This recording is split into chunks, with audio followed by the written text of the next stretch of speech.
If you're not Danish, you've probably never heard of Horsens, but this city on the east coast of the Jutland Peninsula, population just 65,000, is about to become the epicenter of world badminton, at least for the next 10 days. So welcome to day one of the BWF Thomas and Uber Cup Finals 2026, one of the biggest events in the sport, and you'll have a front row seat here at the Forum. A lot of expectation around. Here's how it all breaks down. The group stages, the first 6 days, the first 4 of those, we have 3 matches on 3 courts. Then days 5 and 6, couple of matches on court, and then it starts to get serious. The quarterfinals over 2 days, the semis a week tomorrow, and then the Uber Cup final and the Thomas Cup final, the showpiece matches on Sunday week. You'll see it all live.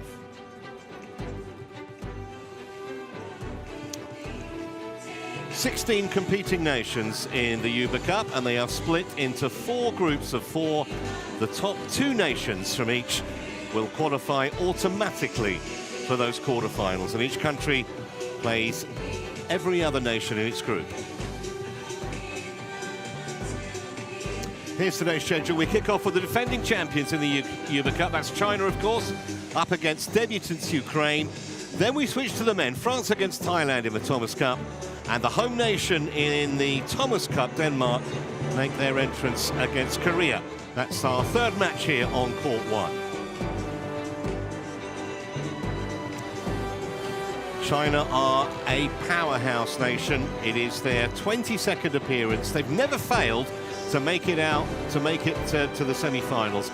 And a star-studded lineup includes former Olympic champion Chen and the world #1 women's doubles pairing of Lu and Tan.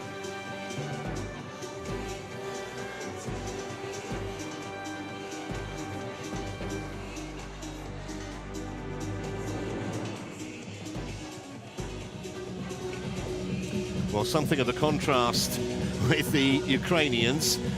First time they've ever made it through to these finals. Just 6 of them here, and in fact, Polina Birova, the only woman ranked in the top 100 in their squad, is not featuring in the lineup today.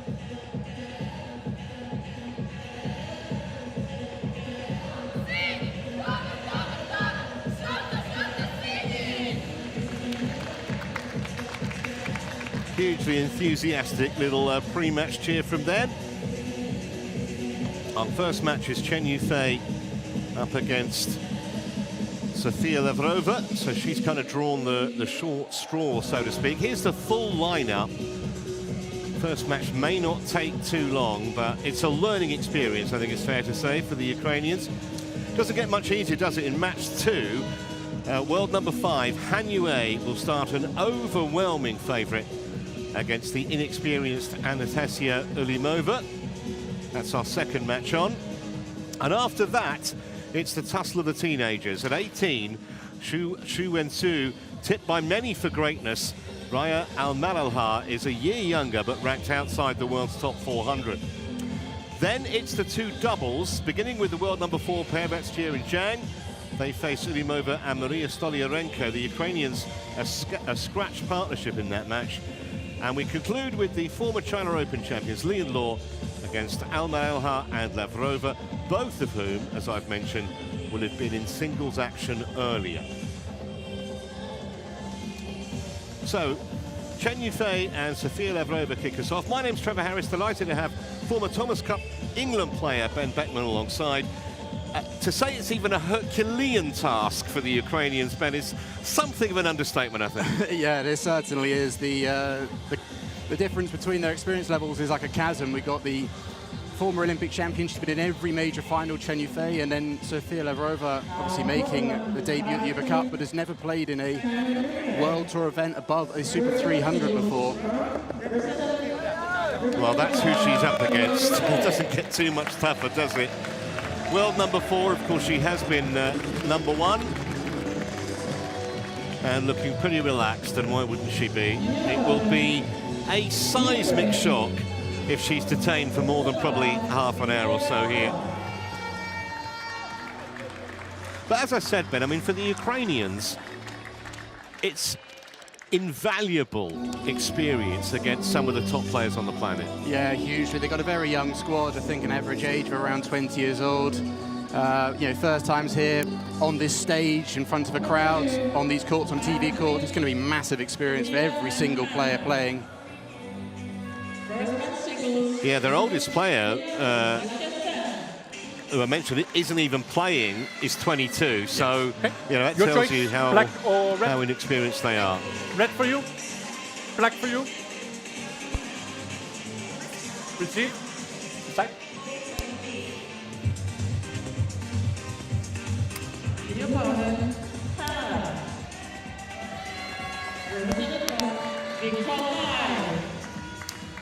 Well, probably not too much about Chen Yufei that you don't already know. I mentioned she's currently ranked at 4. Of course, the 2020 Olympic champion and a 5-time World Championship medalist. Although, strangely enough, she's never been World Champion. First achieved that #1 ranking, you can see there, back in December of 2019. 20 World Tour titles she's won, including 3 Super 1000 events, and she's a double Uber Cup gold medalist, 2020 and 2024. And she's also got a silver and a bronze in this competition as well. And she started the season okay, winning the Super 500 Indonesia Masters back in January. Not quite the same CV for her opponent, Sofia Lavrova, 20 years of age, ranked just inside the world's top 200, as you can see. Won a couple of matches in the European Women's Team Championships. Otherwise, the cupboard's been pretty bare this season, Ben, hasn't it, for her? Yeah, it has, yeah. Like I said at the start, this is her first time playing at any event above a Super 300. So it's going to be a massive experience for her. And I think she has more success in the doubles events rather than the singles. Yeah, and she will be playing doubles later. There's Latif Johari of Indonesia, who's our service judge. And before that, you saw Jakob Sindberg of Denmark, who is in the umpire's chair for this opening match.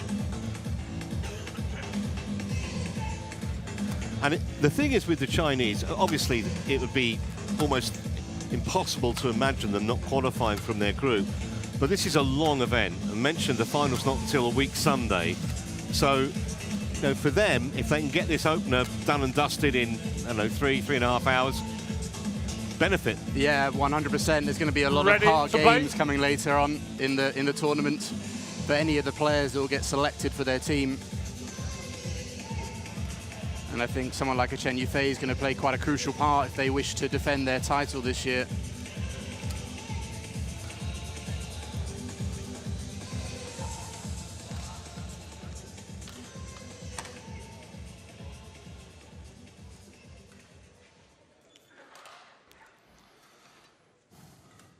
It's a compact stadium here, the Forum Horsens. It was built just under 20 years ago and can fit 4,000 in, and when the Danes play, it'll be rocking, that's for sure. It's also a big music venue too, actually. Huge names have played here: McCartney, Rolling Stones, Elton John. But badminton centre stage for the next 10 days, and we're just about to start. On my right, China, represented by Chen Yufei. And on my left, Ukraine, represented by Sofia Lavrova. China to serve. Level. Play. So here we go then. First shuttle in the air in the Uber Cup for 2026.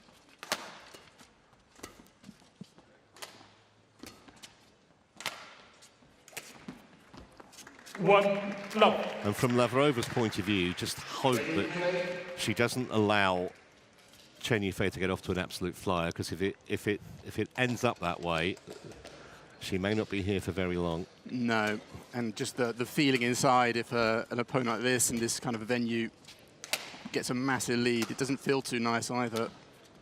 That's a nice shot from Lavrova. That'll do her confidence pair a good. Nice bit of disguise from the Ukrainian. I think you can sometimes tell quite a lot of the body language of players when they walk out. And I have to say, she's only 20. She looks pretty composed. She didn't look too nervous on that walkout. No.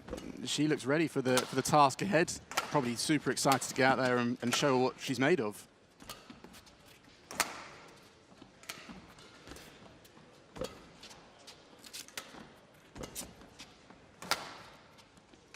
And I think success for her here would just, you know, if she made this even semi-competitive, that would be a plus, I think. Yeah. Even if the scoreline ends up quite large, if you can have competitive rallies, that'll give her huge confidence. It's going to float wide. 3-1. And from Chen Yufei's point of view, sometimes when a match is expected to be one-sided, as the respective world rankings of these two players would suggest, keeping your concentration is sometimes an issue. Not usually a problem for Chen Yufei, that said. No, she's vastly experienced, isn't she?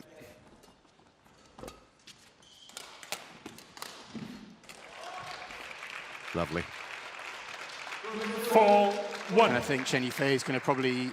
She didn't play the Asia Championships, which was the last event she withdrew, so I think this is her first competitive badminton since the All England, I believe. So she'll probably be quite nice to get some court time, you know. Of course, she had that break, didn't she, after the Paris Olympics, where she had a shock defeat in the quarter-final. Her Bing Jiao beat her, and then I think she went to Australia for a few months and just tried to reassess what she wanted to do, where she wanted to be. China challenges, call out. So, the first challenge, each player has 2 challenges per game, and if they're successful, they keep it. Chen Yufei reckoning that might have just clipped the line, it was called long. And our colleagues at Hawkeye on the case early on day 1 here.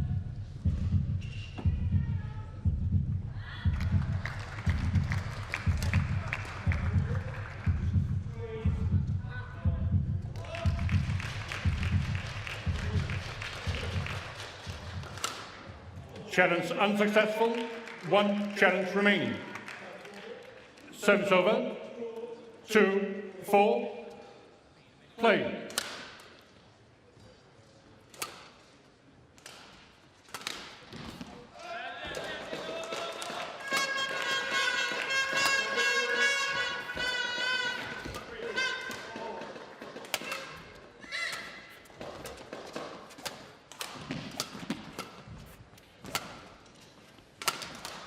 Well, this is a hugely encouraging start for Lavrova. Yeah. The odd error from Chen Yufei, but she's competing well in these rallies early on.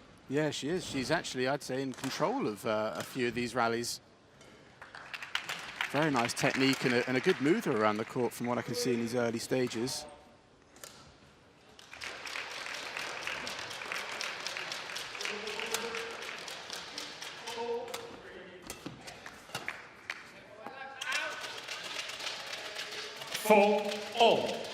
So, string of points for the Ukrainian.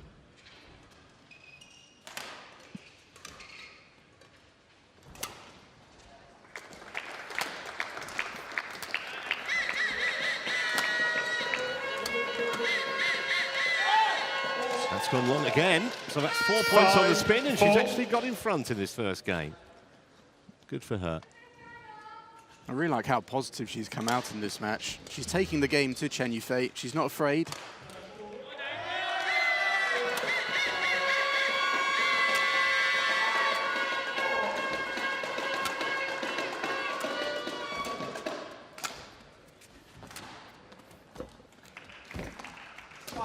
Mm.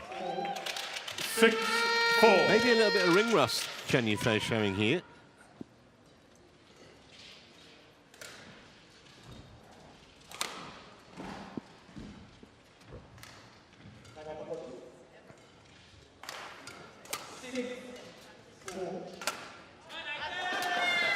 Oh, shot. This wasn't in the script. No. But she's got useful technique. Look at the way she gets around the shuttle here, brushes across it, reverse slice. Perfect. If you get a former Olympic champion on the back foot and not getting that shot back, you know how good it is.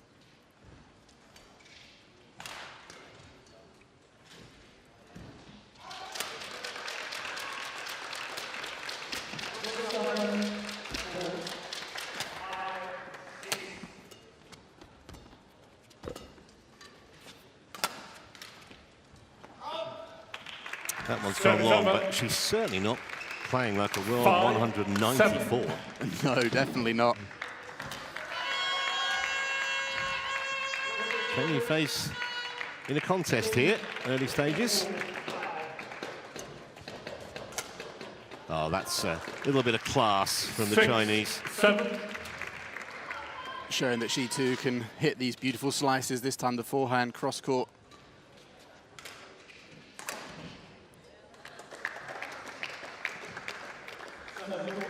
Lavrova didn't move. Oh, that's inch perfect, that one. 7 over. That's a really difficult shot to pull off. 8, 6. Moving over to the round the head. Very easy to collapse and fall over. That time, the control to hit that on the line is perfect.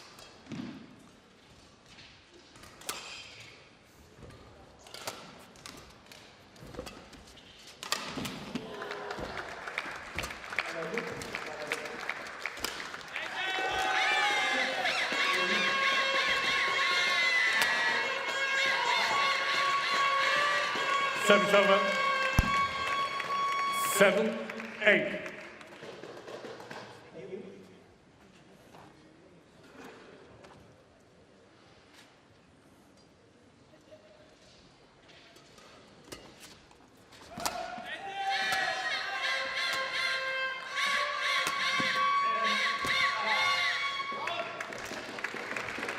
I like the idea, though. Oh.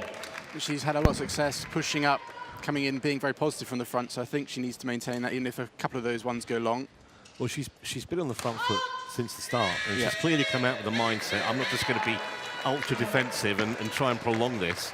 She's trying to ask a few questions of the former Olympic champion.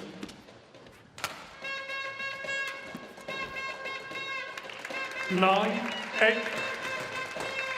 It's one of the great things about this tournament is you get the rest of the squad, albeit a small squad in Ukraine's case, watching this. Yeah, and it's always nice playing with your teammates behind you. And I can imagine there's a great team atmosphere on the Ukrainian bench. Yeah, they gave her a huge cheer when she came out. They had the klaxons going and everything. Just a fraction wide, that, from Chen. Service over. 9, all. Very close.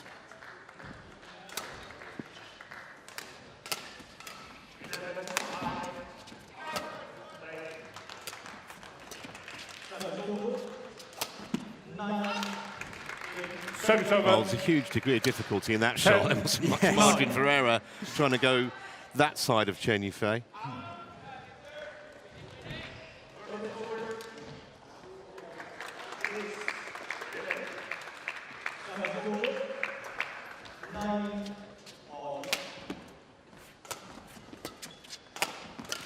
Well, I've got to say, 10 very entertaining minutes as we go for the mid-game break. And Lavrova more than holding her own, just a couple of points adrift.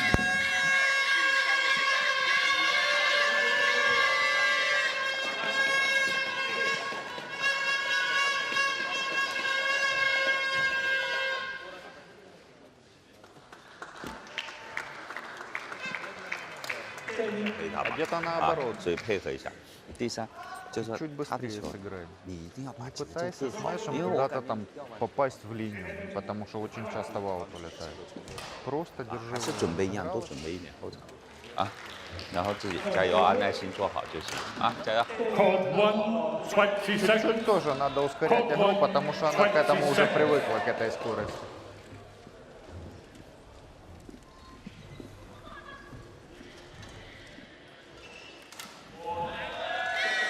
Sofia, ready?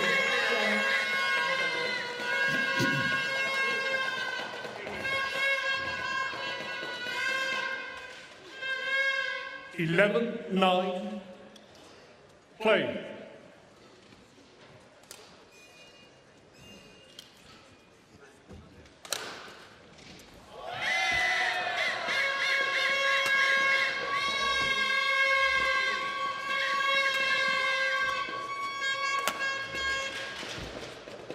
That's unlucky. It's the right shot. 12, Yeah, I like the 9. idea.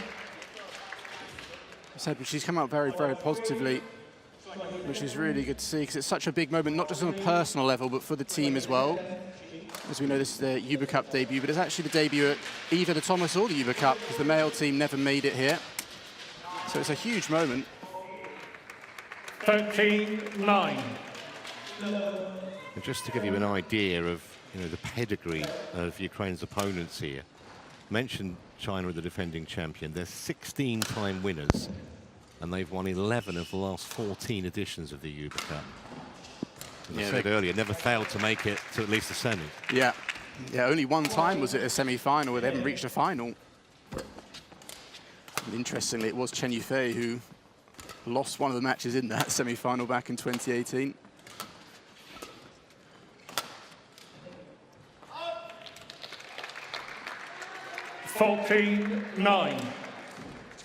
So you would say that the normal order of things starting to take shape here after Lavrova started so well and certainly had her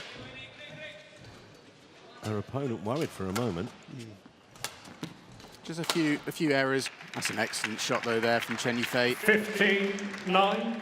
Threading it down the line. This is an area of her game that I feel that she has actually really brought into her game more so the last couple of years. The attacking stuff. So 6 of the last 7 points now for Chen Yufei. She looks to put this opening game to bed. And that's going to drift long. A number of errors just started to creep into her game. Maybe forcing it a little bit too much. Probably consent. It's hard to sometimes get a grasp if you're not on the court, but maybe the early stage, Chen Yufei was just down a few percent. Now those percentages are back up, and the pressure it can apply to you. Right there, Chen Yufei stepping in a little bit, putting a little pressure on Sofia's net shot and resulting in another mistake. These top players are so good at just exerting that kind of presence, that pressure on you. Yeah, she's racing through the second half of this opening game, Chinese. I don't think Sofia's won a point since the mid-game interval, has she? No.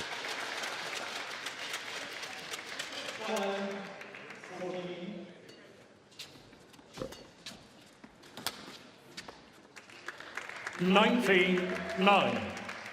Just hope she doesn't get, as you mentioned earlier, doesn't get demoralised by just looking at the bare scoreline. Yes. Because it certainly doesn't reflect 19-9 the way she played the first 10 minutes of this match.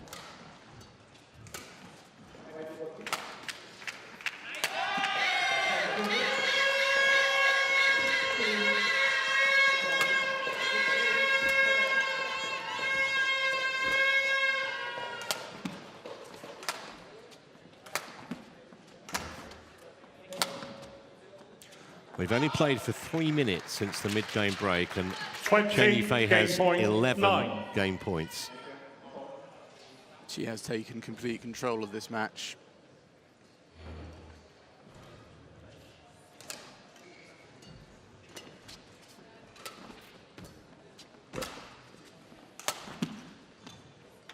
Well, that'll do it. So 15 minutes for that opening game. 21-9. Doesn't quite tell the whole story, but Chen Yufei's class coming through, certainly in that second part of the opener.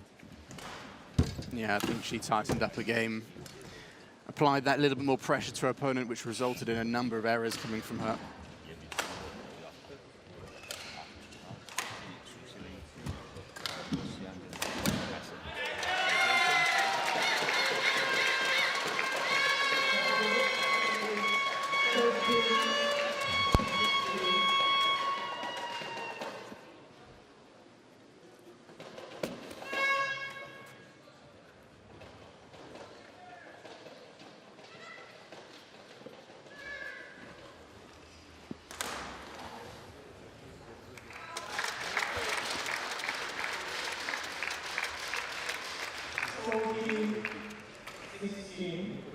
Еще увеличить скорость. Если удобно, пробивай. То же самое, не бойся. Учись играть на вот таком уровне.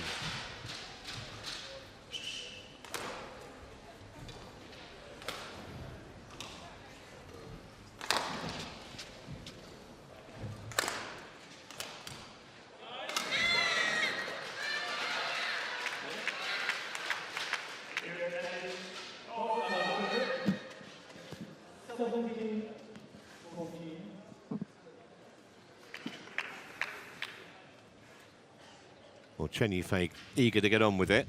Court Lavrova 1, 20 seconds. taking the full time. Court 1, 20 seconds.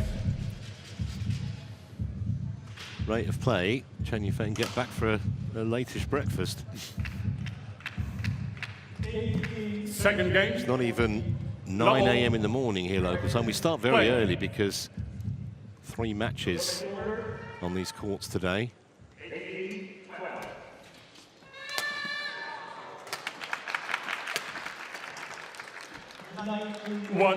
Love. I think it's going to be quite important that she gets a point, because that's 12 straight points now for Chen Yufei.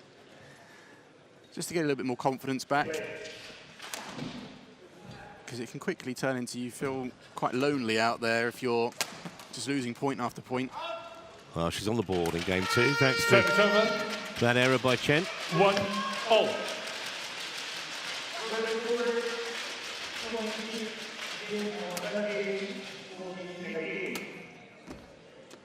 Service over.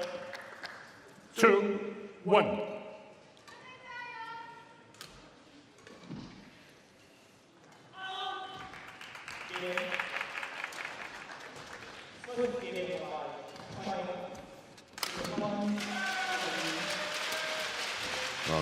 Well, I thought she made that, and she does too, because she's challenging it. I thought that was perfection, but let's see. We're pretty close to being straight down that line where we are, so let's see what Hawkeye has to say about it.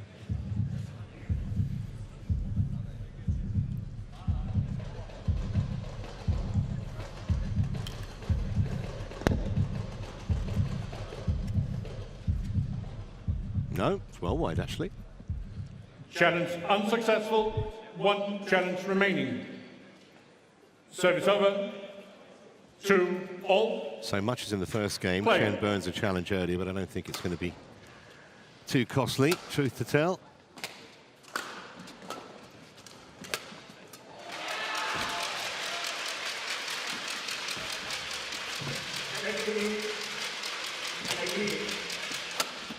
That's a pity, because she played the first part of that rally really well, didn't she, Lavrova? Yeah, really well. 3-2. That deceptive shot there was nice, but Chen Yufei wasn't fooled by it. And that's the difference, or one of the differences, isn't it? If you give Chen Yufei the ascendancy in a rally, she so often puts it to bed. Yeah, she's so good that you can be on top of her the whole rally. You give one loose shot, she can turn it around in an instant. That's well wide, that one. 4-2. It's quite easy to sit here and say that she needs to be more patient, just bring her margins in, but you're playing a player of Chen Yufei's status, and you're playing on this stage for the first time. It's very, very difficult. Service over. 3-4.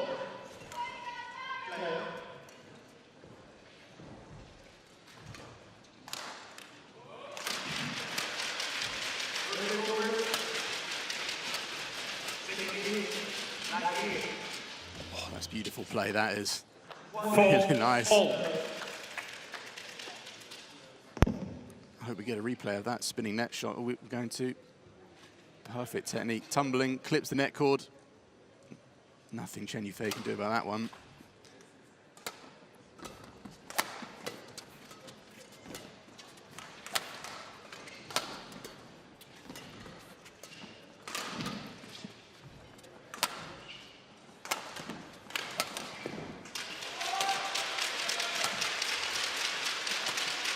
Great shot. That's one of the best shots she's played. 5-4. We saw Chen Yufei do one in the first game. I think this one's even better. Heavy slice. Oh, perfectly, plumb on the line. Yeah, and that was right from the back of the court she played that.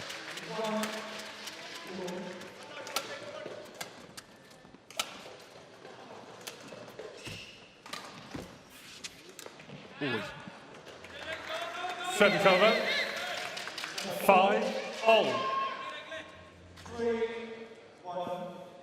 I do like her technical skills, Sofia Lavrova. She's only 20, she's got plenty of time to develop them even further. As you can tell by her build, she's got some room to grow as well.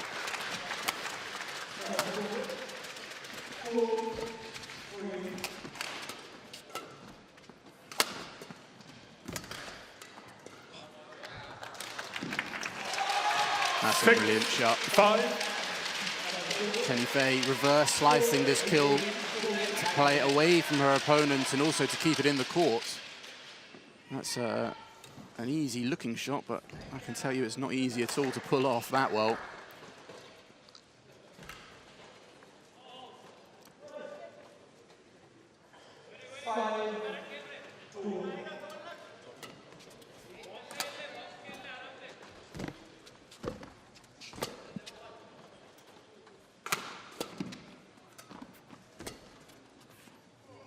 That's some way beyond the back line. Service over. We haven't spoken about 6 the drift. all. You do get them in these halls, even these smaller venues here. I believe it's going away from us, so going away from the TV screen. A mild drift.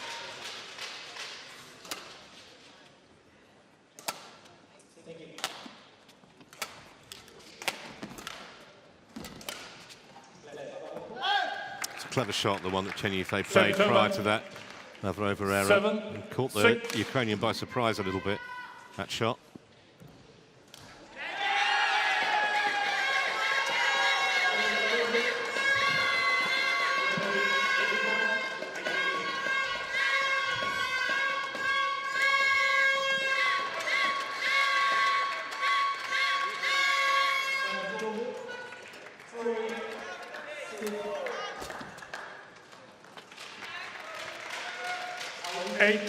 It's almost a little bit of deja vu in this first half of the second game, because the opening half of the opening game was competitive. A few errors from Chen Yufei, a few excellent shots from Lavrova. It's similar here, and then of course in that first game, Lavrova rather self-destructive. 9-6.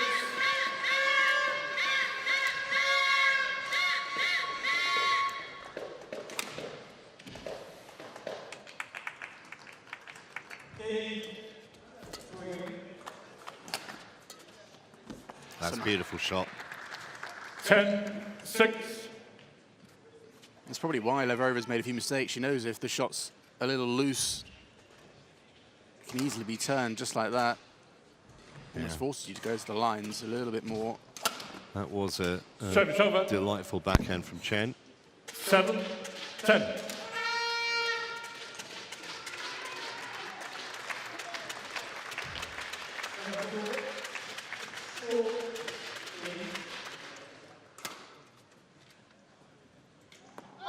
Well, she can't afford to do that. So Service in over. 11-7, mid-game break. 7 interval. And the end looming for Sofia Lavrova. But she certainly performed, I think you'd say admirably. Yes, a few errors, you'd expect that, but Chen Yufei hasn't had it all her own way in this match so far. No, certainly not. And I think you can forgive some of the mistakes from Sofia. Maybe not all of them, but most of them.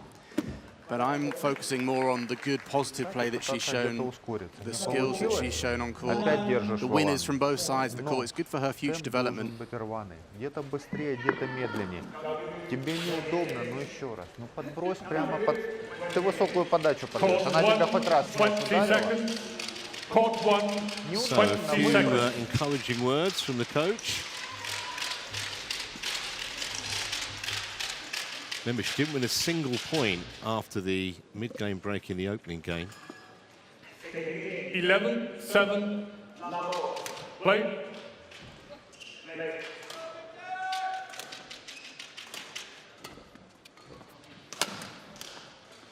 Absolutely arrow straight. 12-7.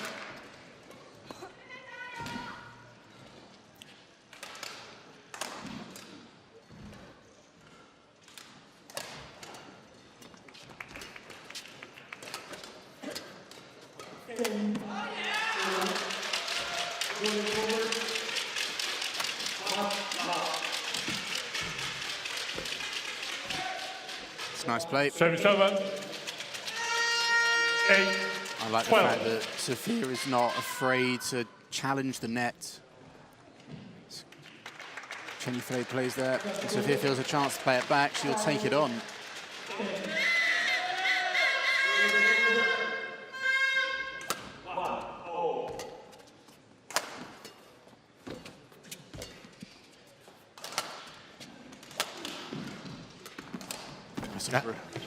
That is a fantastic shot.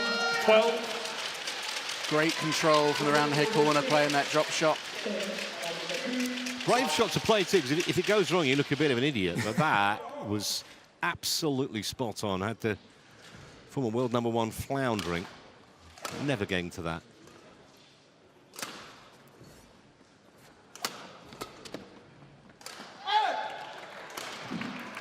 Always thought with Chen Yufei, she's one of the best judges of when to leave there in the women's game. And that's a pretty important skill to have. Doesn't matter too much in this match, but certainly later on in the tournament. Service over.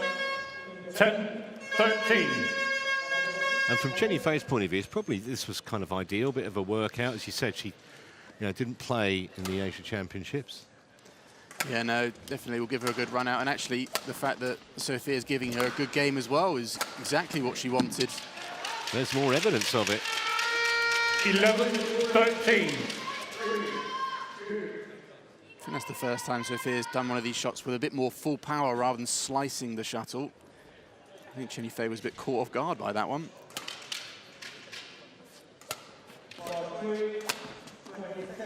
Normal service resumed. 14-11.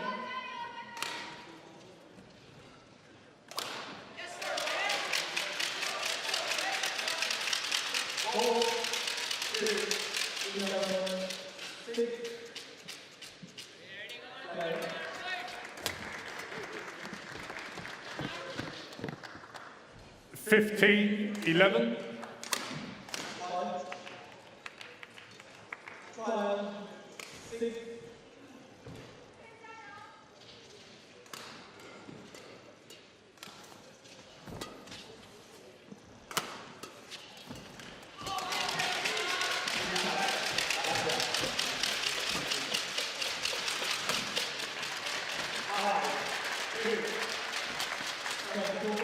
That's nice play. 16-11. She kind of read that one, Chen Yufei. Took half a step forward for that final shot. Lifts to the corner. Look, just ready for that one.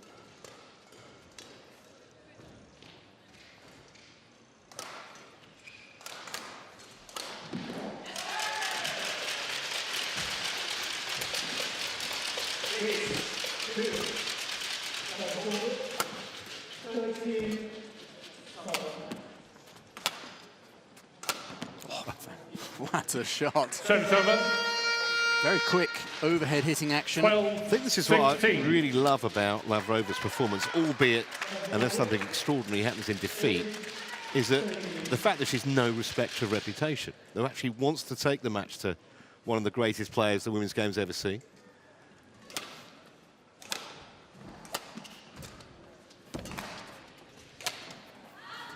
Oh, it's a great bit of retrieving. Can't do much from that position, but at least you can see the funny side of it. I know it was a net cord, but she's getting a lot of success out of that forehand corner of attacking Chen Yufei's forehand is Sofia. Don't say that individual badminton players are not committed to team play. First morning, when you're a game and, what, 16-12 up as she was at the time, and she's still diving around for every shuttle, Chen Yufei. 13-16. You're a competitive animal. You just can't not be that way. It doesn't matter what the situation.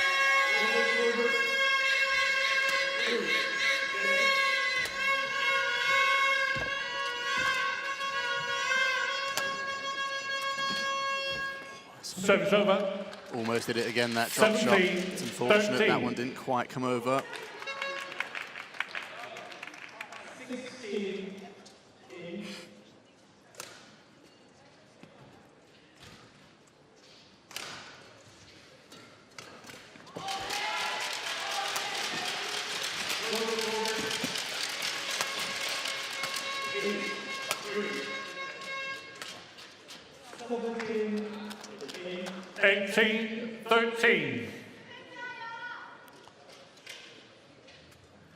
Ukraine will play India tomorrow. Second match of the group for them. And they finish up with a match against the home nation. That's on 27th. Oh, nonchalant that was, wasn't it? Yes. 13. Not quite the right time for Sofia to go for one of those off balance that time.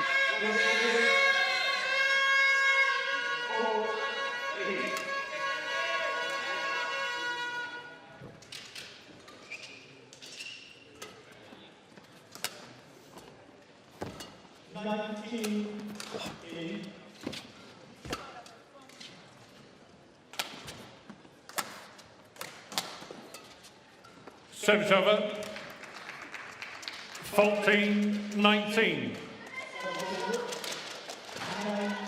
Almost a moral victory for Lavrova. Not just that she won the point, but she forced Chen Yufei into a bit of a desperate lift in that rally.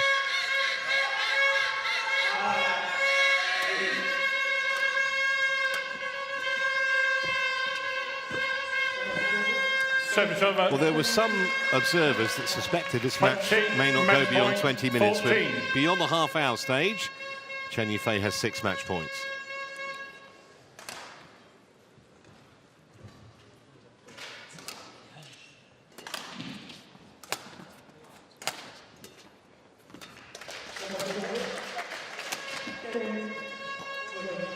Well, China challenges called in. It was called in. Chen Yufei very quick to ask the question of the technology.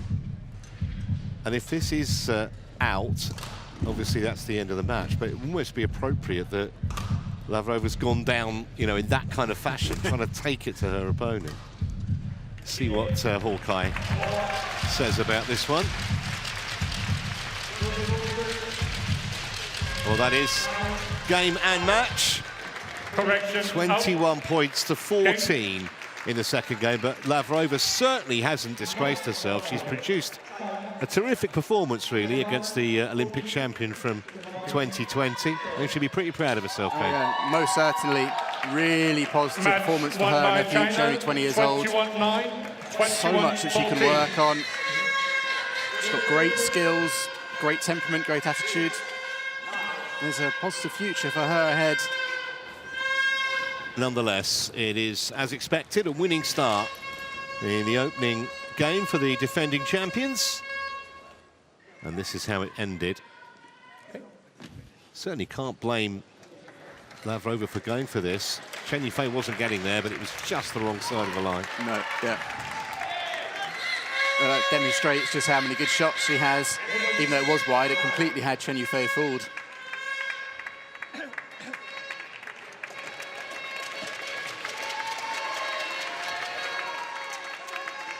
So 21-9, 21-14, 35 minutes, the official match time.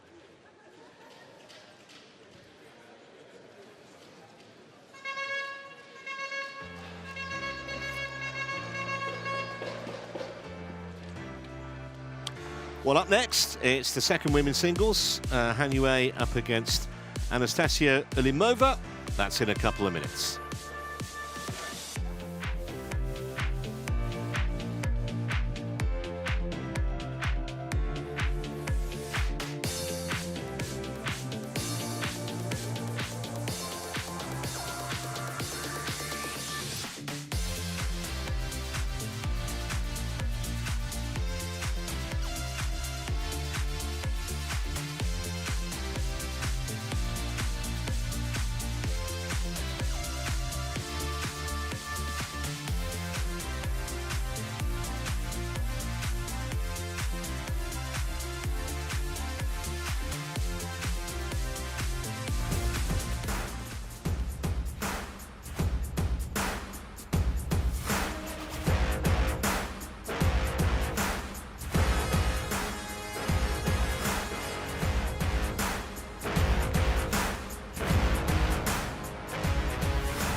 Well, a warm welcome back to Horsens, home to around about 65,000 people. Actually, a lot of history in this part of the world. It can trace its roots back to the 9th century. Been a market town since back in the 1400s, actually.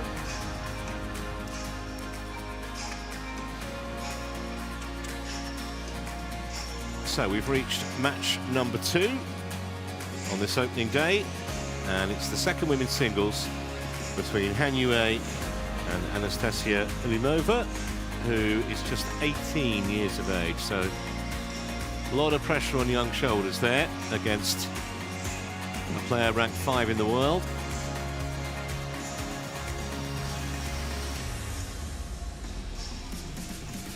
Officials just arriving on court. And another match, Ben, which on paper looks as though it could and should be fairly one-sided. Yeah, it could be, but I hope to see Anastasiia approach the game the same way Sofia just did, with no fear and going for it and showing us what she's made of.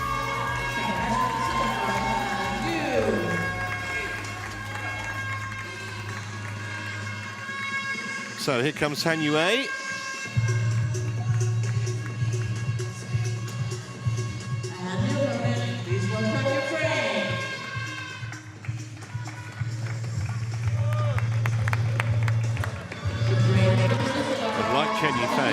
She is a double Uber Cup winner, 2020 and then 2 years ago.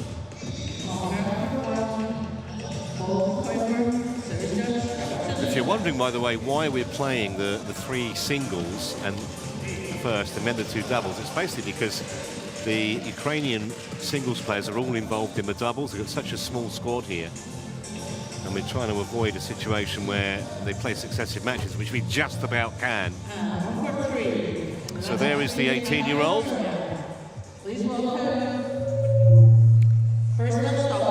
Okay, is red or black? You choose. Red is for you. Black.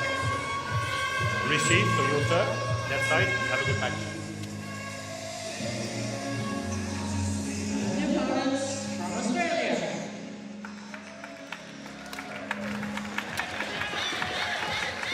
So, Han Yue, 26 years of age now. I mentioned she's ranked 5 in the world. Has been a bit higher than that, actually. She was up at number 3 early last year. She's also got a silver in the Uber Cup, together with her 2 goals. She was a wonderful prospect as a youngster, a World Junior Championship silver medalist. 5 World Tour titles, though the last of them was back in October of 2024, the Arctic Open. Made 5 finals since and lost the lot. And her opponent ranked way down in the 200s. Alymova, there you see it, 245. Did get to the quarter-final of the Iceland International earlier this year, but obviously that's a big level down from the kind of tournaments that Han Yue plays in, the 500s and the 1000s. Light years apart, really. What would you say, Ben, if you were Alymova's coach? What kind of advice would you be giving her in this kind of a match? I'm not sure if I'd be giving too much as in tactical advice in terms of how to beat Han Yue. It's all about what can she get out of this match in terms of experience. Enjoy it, play her shots, play her game. Enjoy this experience and use it as a way to kind of go, well, this is such an amazing venue to be part of, a tournament to be part of. You probably want to experience this again. So use this as motivation to go back and get better and have more of these opportunities.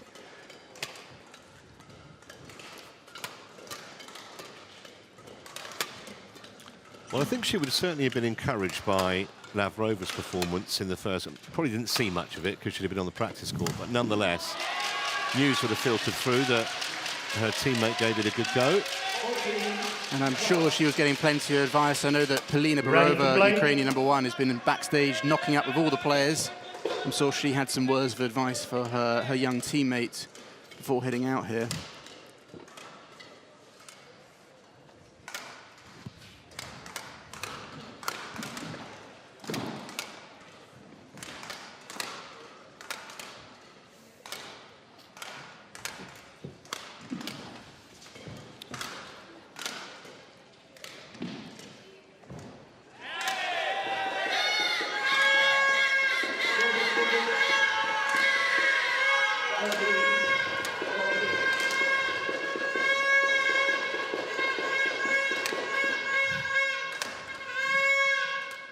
Ladies and gentlemen, on my right, China, represented by Han Yue.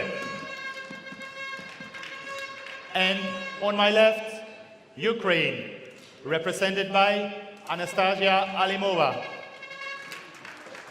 China to serve, level, play. So here we go, second singles match. Han Yue getting us started.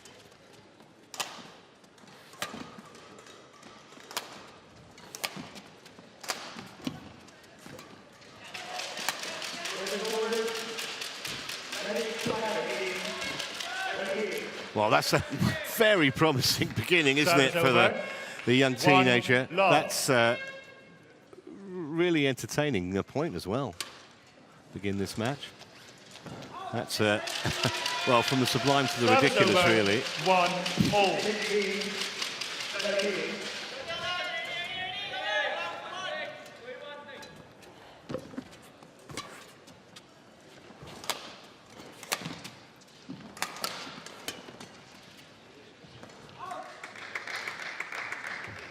2-1.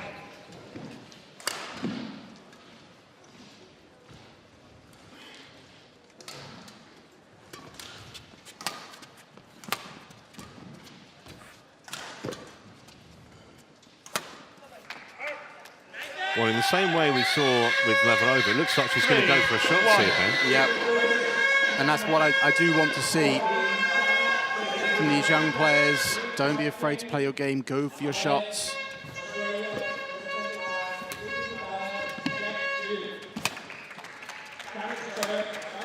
That's a lovely shot.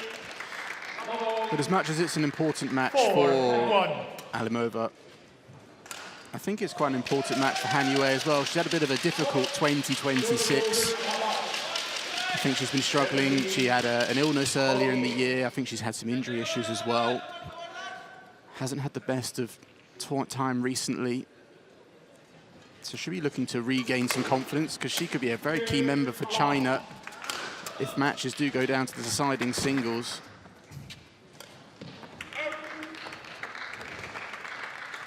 Well, she's raced into a 5-1 lead early. A few errors from the Ukrainian contributed to that scoreline.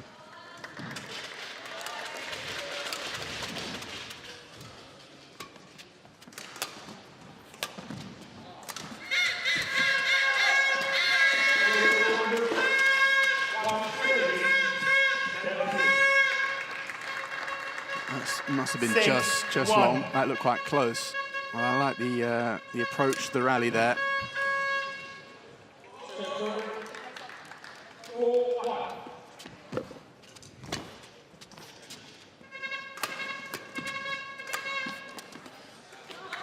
Had the shuttle on the string at that point, Han Yue.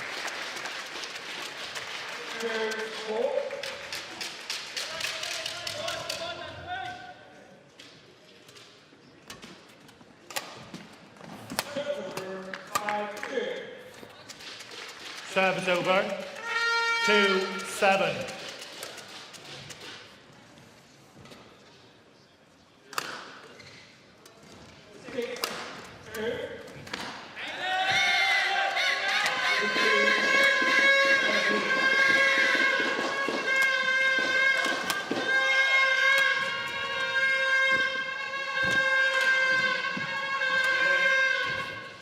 That's a lovely shot.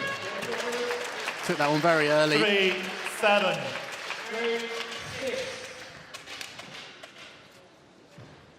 Yeah, that was nice.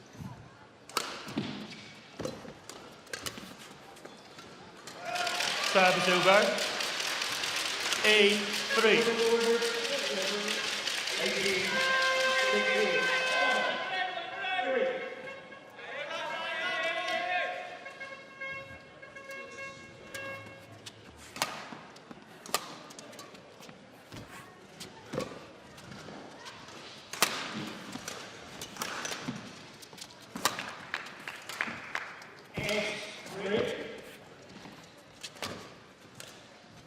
Service over. Well, that's a notch on a belt to get the better of Han Yue in one of those net exchanges.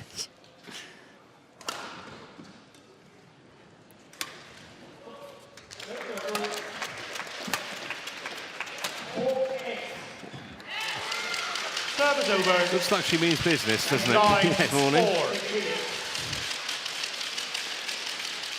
She has a very good Uber Cup record, does Han Yue, actually. She's undefeated at the Uber Cup, having played 5 matches in the last 2 editions, winning all 5. Although it must be said, she wasn't really needed in the knockout stages, because I think China won the last Uber Cup without dropping a single match.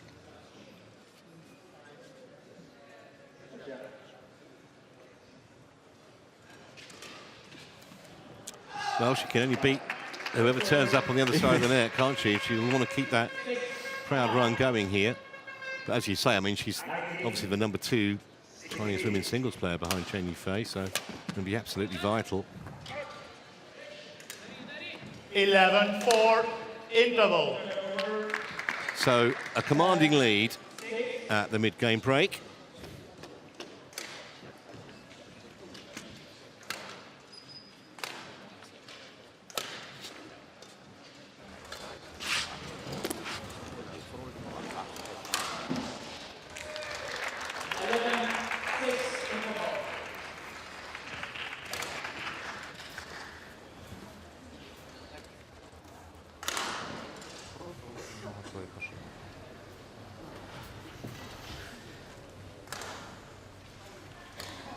Court 1, 20 seconds.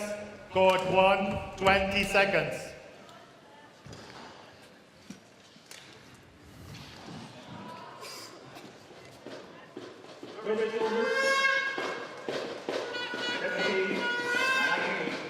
(11-4). Play.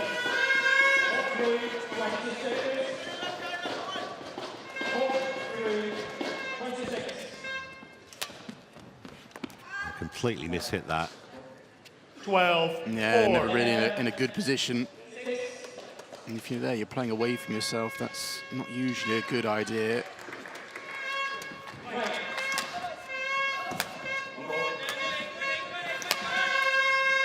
That's a good response. Service over. 5-12.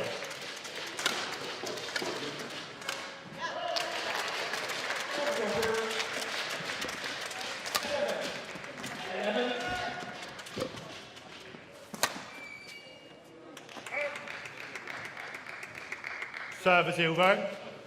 She has been given a little bit of a runaround on some points, the Ukrainian, with Han Yue pulling her in, pushing her back. Just kind of running around the court. That's a beautiful shot. 14-5. That's what Han Yue will be looking to get out of this match. Find her kind of spatial awareness on the tournament courts. They did some practice matches here in the opening days, but obviously competition is slightly different.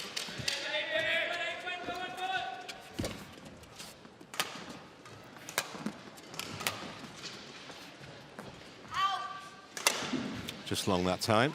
Service over. 6-14.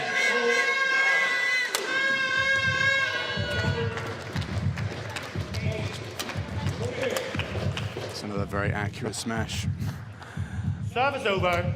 Well, she's painting the lines at the moment, Yeah. Chinese. And that's what she does so well when she's playing her best badminton. She's got a lethal overhead, very difficult to read by the way that she really pronounces her overhead hitting action.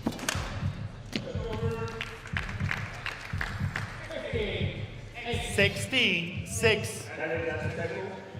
I've always felt Han Yue has a technical style more similar to the Chinese players of old, with the big turning of the shoulders.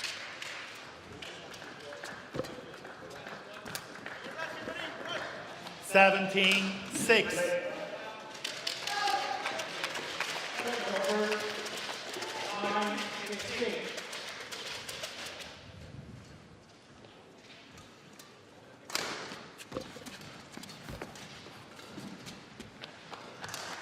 (18-6). Just a few signs in the Alymova body language that she's just finding this a little bit overwhelming at the moment. Yeah.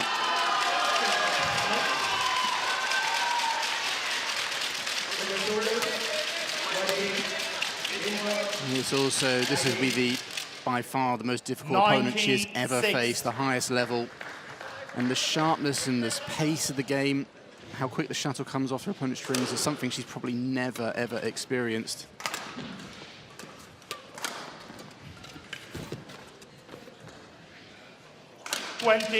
Game point, 6. So it hasn't taken very long for Han Yue to get to game point. Just 9 minutes, in fact. Serves over, 7-20.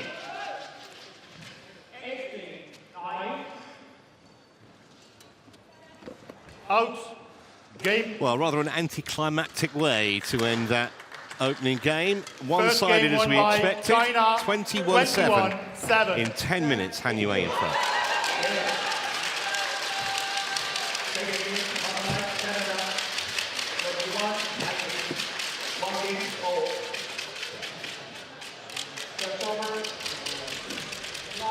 Тут надо держать валан и не пытаться выиграть каким-то там специфическим ударом.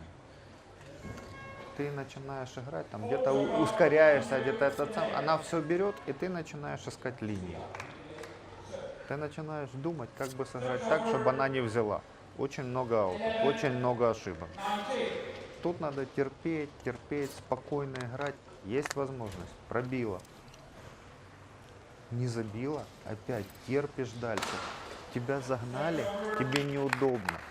Сыграй спокойно в середину поля.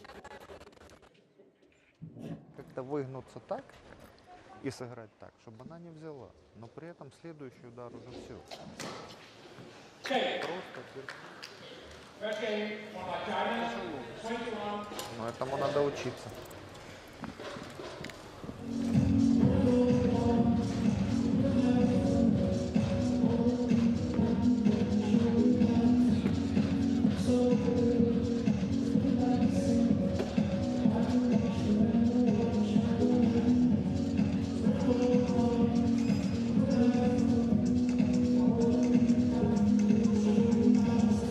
Court 1, 20 seconds.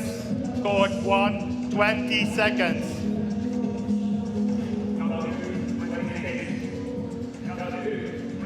So the players here getting ready for game number 2. Han Yue with a convincing 21-7 Second game. victory in the opening. Should be Bravo. obviously keen to have a Play. similar start and style to this game.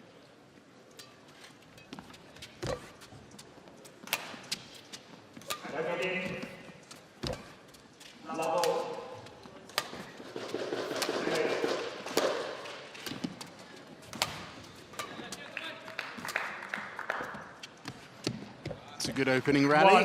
1 love.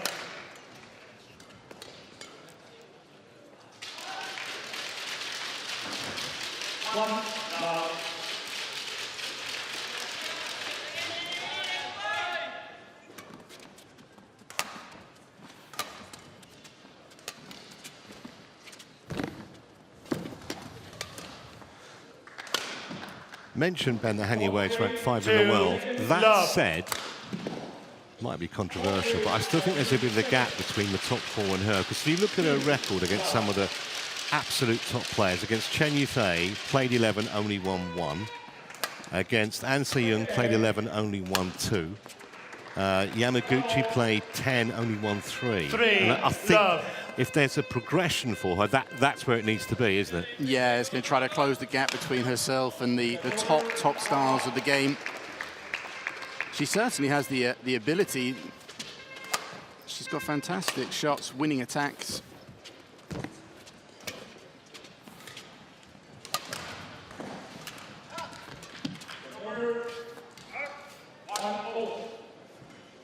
Serves over, 1-3.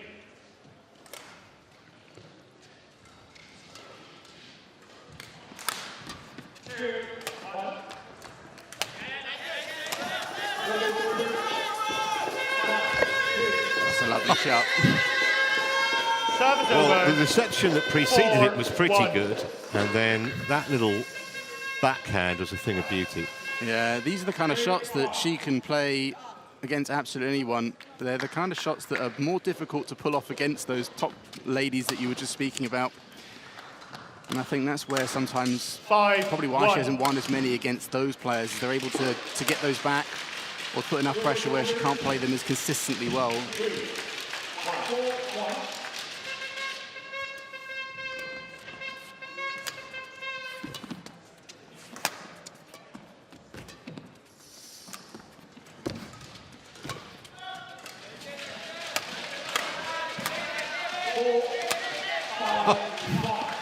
Well, she's showing us all the shots, something of an exhibition at the moment.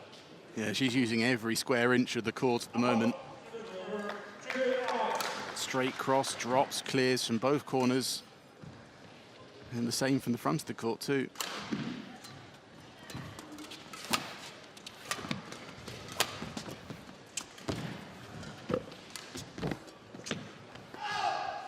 Service over. I also think for Anastasiia, she's a will be a difficult opponent for her. She might have preferred to have played a Chen Yufei, who plays a little bit more of a steady game, rather than Han Yue, who's throwing these deceptions in everywhere.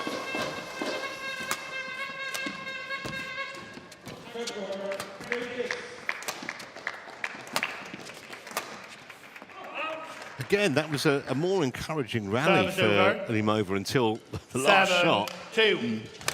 Yeah, very difficult to maintain your patience throughout, especially at this higher level. You feel like maybe that was a half chance in her mind, she felt. Missed that by a long way.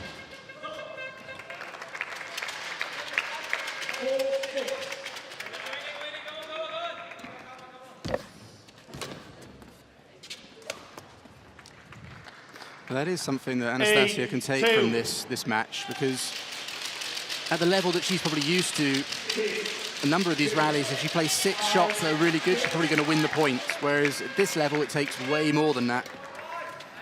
And you need to do them at an even higher level. 9-2.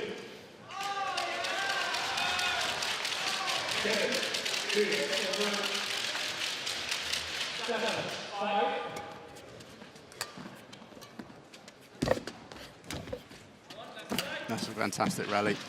Service over. 3-9. 8-5.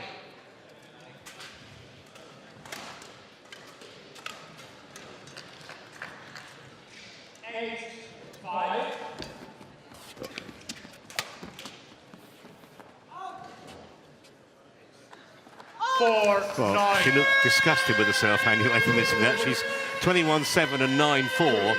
That's not good enough. Yeah, that's the thing, isn't it? When the top players miss a shot, so often they come back with a classy winner like that. Yep. Statuesque there, Alymova.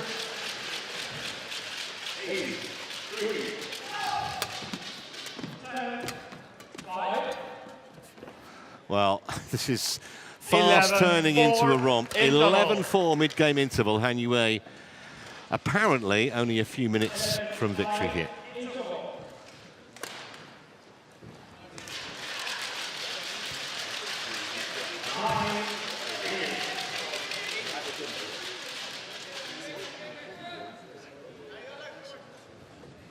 Обманные удары, скорость вылета очень быстро. Просто чуть-чуть повнимательнее и чуть-чуть расслабленно. Не напрягайся, особенно между ударами. Чуть-чуть спокойнее, чуть-чуть. Court 1, 20 seconds. Court 1, 20 seconds. Han Yue, just like Chen Yufei the match before, very keen to get on with things.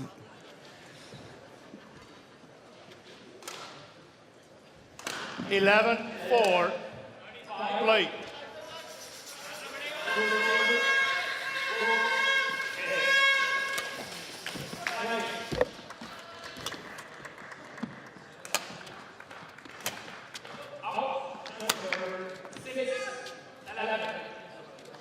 Service over.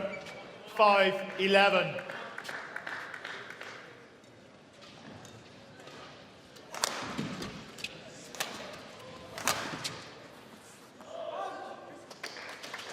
It's probably the first time she's made successive errors in this match.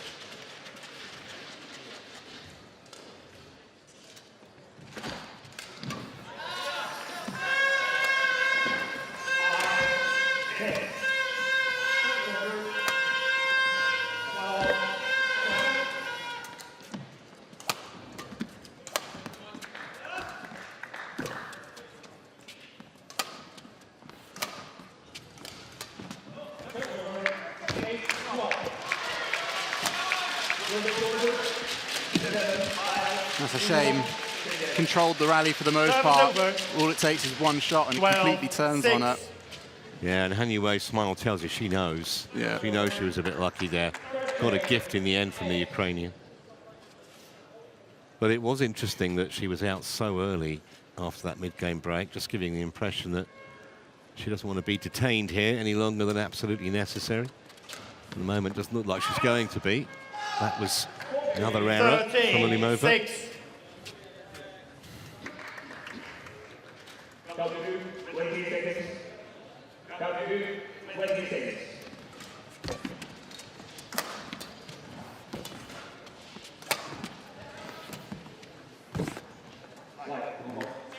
On the line.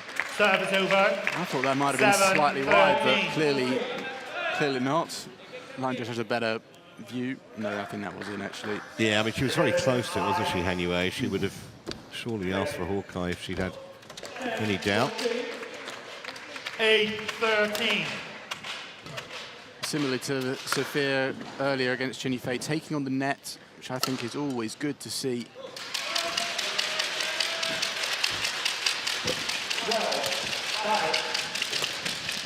That's a brilliant shot, that is. 9-13. She has some nice skills, does Alymova. I think it's important to remember she is only 18, never played on the World Tour. Won 5 of the last 7 points here.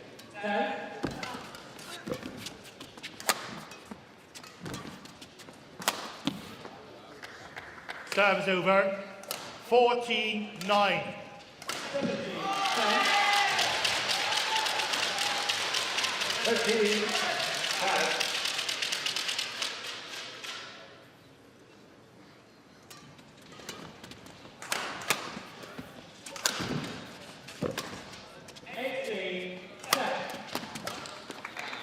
$15-9.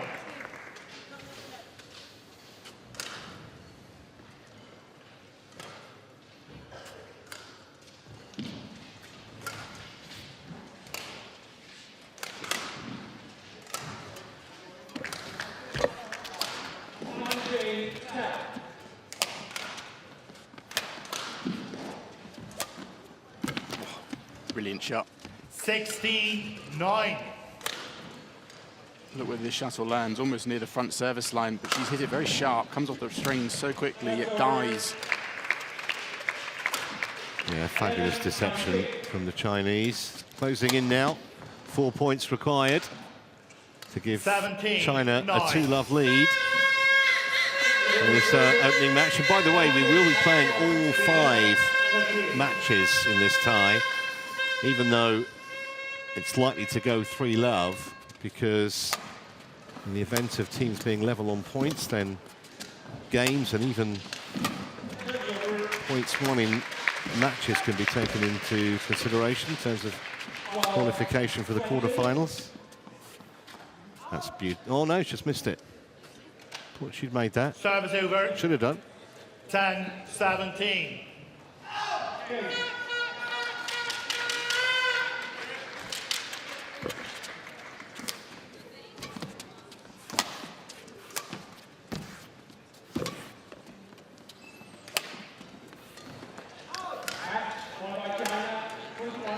A bit frustrated with herself there, Han Yui. She's made a few errors on the back line from this side of the court.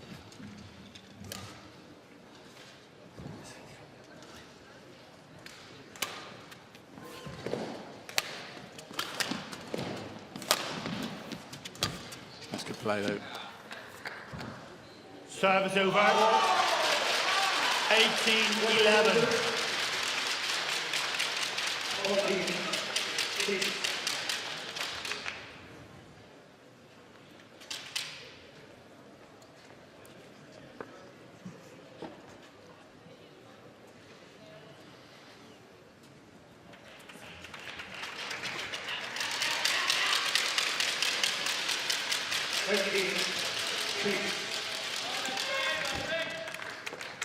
Service over. 12-18. Ambitious shot there. Not even close to coming over that one.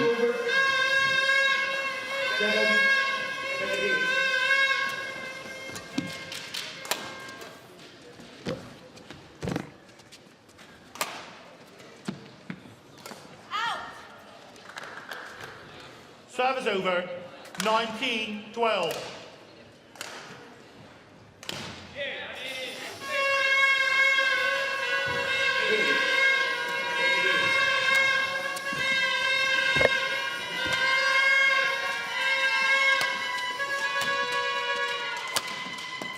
So that winner sets up a raft of match points, 8 of them Point 12. to be precise, for Han Yue in China.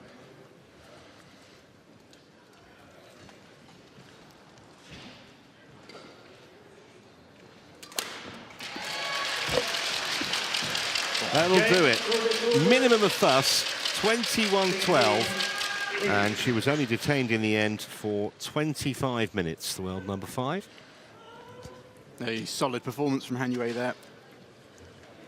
But I think a spirited performance from Alymova as well. Match won She by played some good China, rallies, showcased what skills she's 21-7, got, 21-12. and hope this experience she can take forward into future events.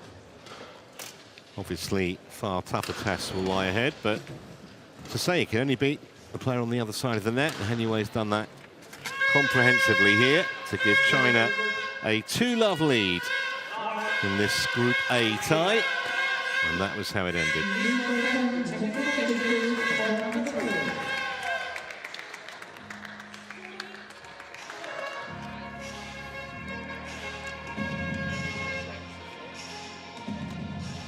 So 21-7, 21-12, and there you see the confirmation, just 25 minutes, the match time.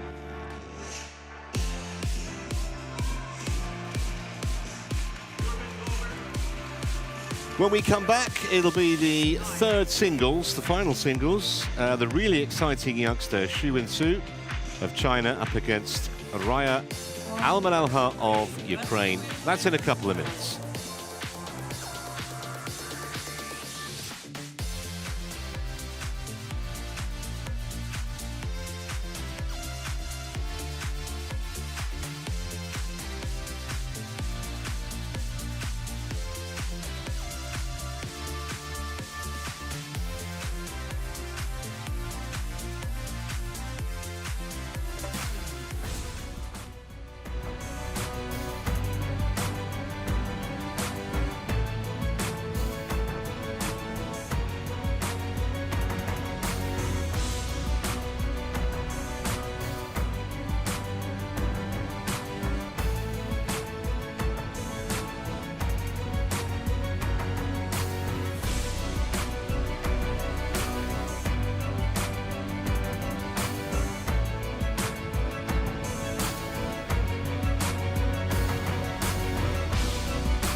Welcome back to Horsens. It's actually the second time Denmark has staged the Thomas and Uber Cup Finals.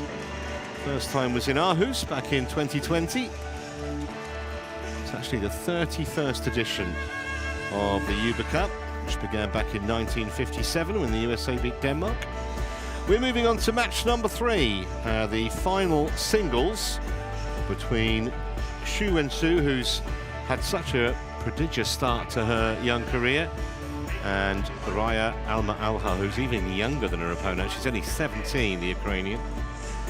She is 18.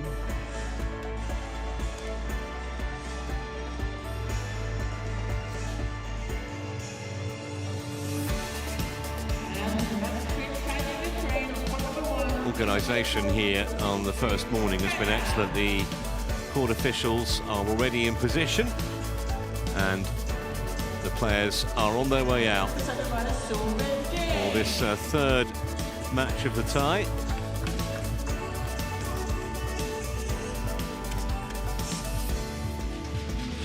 Not even 10 o'clock local time as Xian makes her way out.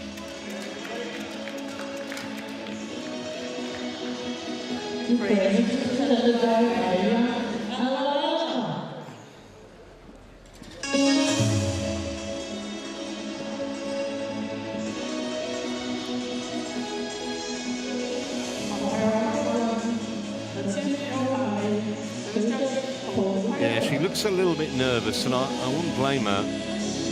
17 years of age coming onto this stage.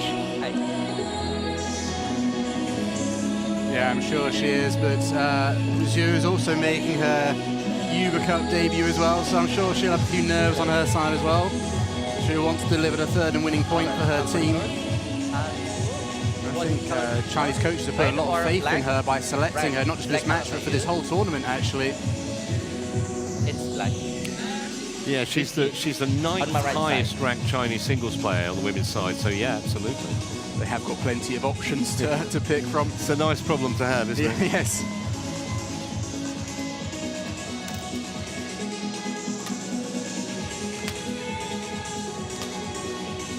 Of course, the world junior champion, Xian from 2024, which she won when she was just 17. Unable to defend that title, but nonetheless comes in really good form, having won the Raiia China Masters last month. And she's had some standout wins so far. I wouldn't take that 98 world ranking too seriously. She's way better than that. Among the wins she's had, she beat Tomoka Miyazaki, a top 10 player in the world, in straight games. She's already done that. So the Ukrainian has been warned, ranked down at 418 in the world. She did win the Hungarian Junior Championships back in February. But this is a mighty tough ask for the 17-year-old. I'm looking forward actually to seeing Xu play. I haven't seen too much of her. No, nor have I. You know, being only 17 as well, obviously not playing on the higher level of tournaments. I'm looking forward to seeing both of these players play. Yeah. I've only seen very little bits of Zhu play. And in fact, you spoke about her beating Miyazaki. I was watching a few highlights from that actually last night. Very, very impressive the way that she plays. You wouldn't guess she's still only 18 years old herself.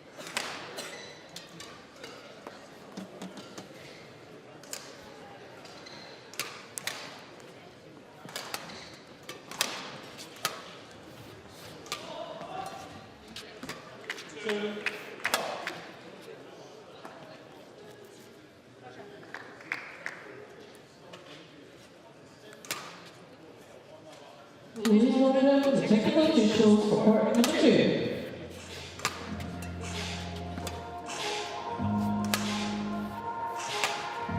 Ready to play.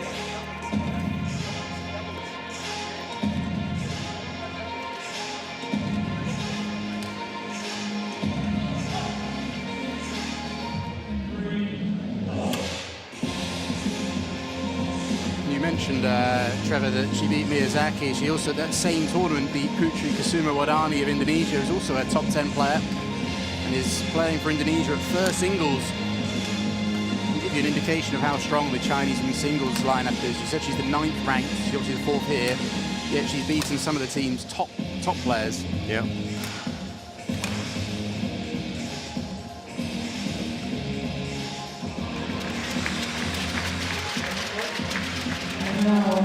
Yeah, it's a production line, isn't it? Chinese women and the men's as well, but the women in particular at the moment. because I wasn't sure who they'd select this year. A couple thought they might select Han Xiangqi, who won the German Open, beating Wang Ziyi, the world #2 in the final. But no, they've gone with Zhu Wenjing here.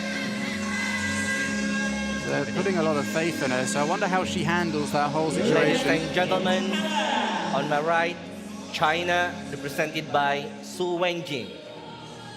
And on my left, Ukraine, represented by Raiia Al-Malha.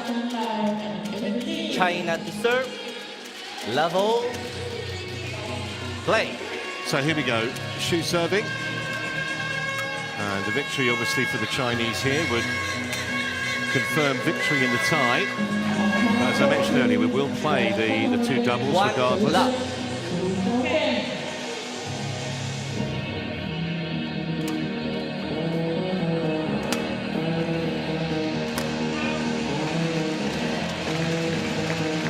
Two love.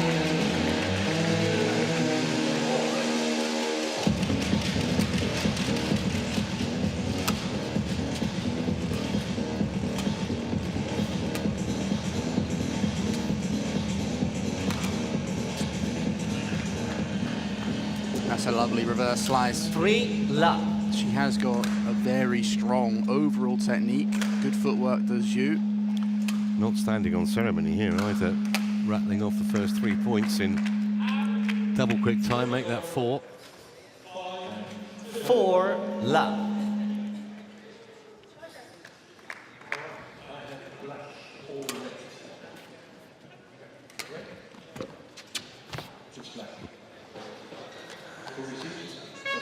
Five love. Ranked the 9th best Chinese woman in the world. It's ridiculous, really.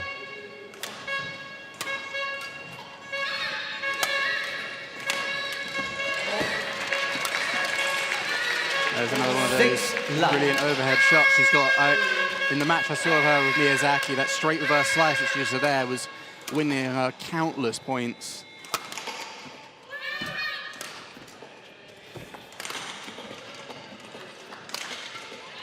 Well, it's proving a chastening experience so far for the 17-year-old. 7 love and hasn't got a blow in. Well, that'll make her feel a bit better. She's on the board. Serve 1-7. Little nervous smile from Al-Malha.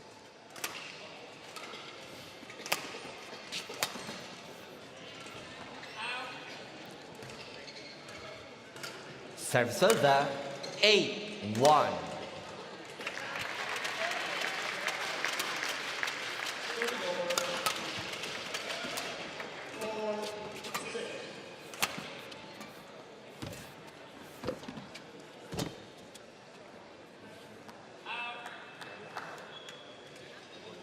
Nine, 1.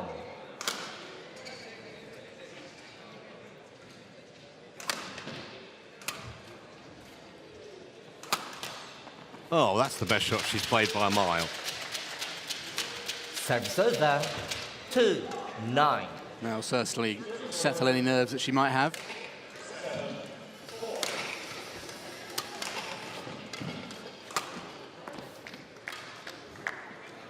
But for the most part, Serve being picked off at will by Shu.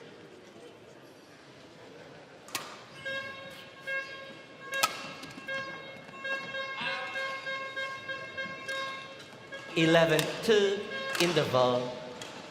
Well, only 3 minutes on court, and Shu in complete control here at the mid-game break. How long has play been in going on for, Trevor? 3 minutes. 3 minutes. Probably felt like 3 hours to the Ukrainian, but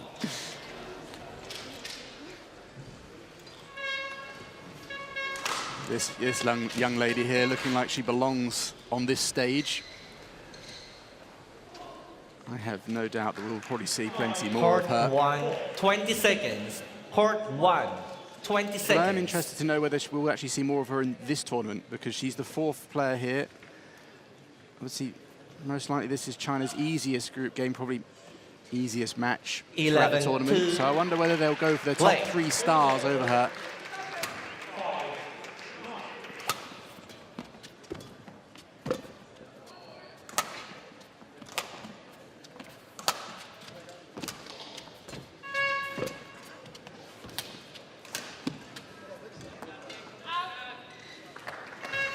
Well, she was relieved to see the outstretched arms of the line judge there, 3-11. Al-Malha, because she was nearly getting there, and it was long.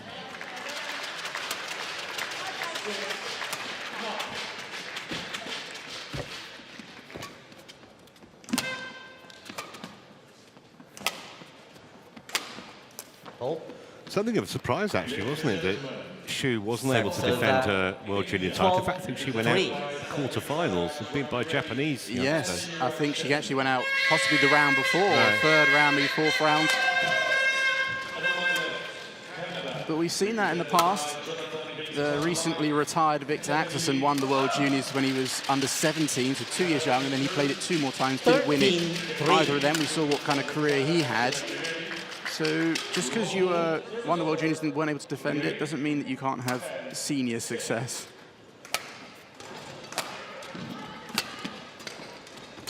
Yeah, and I think the other thing, she was 17 when she did win it, and then once you go in as the defending champion, there's kind of a target on your back, and there's a level of expectation that wasn't there before. 100%. And at junior age, players are changing so much. There might have been a player that the year that she won it wasn't quite there, but a year can make such a big difference when you're at such a young age. Unerring accuracy again 15-3. from the Chinese. This is hugely impressive. Okay, she's playing a woman ranked outside the world's top 400, but nonetheless, can see why there's so much hype. 16-3.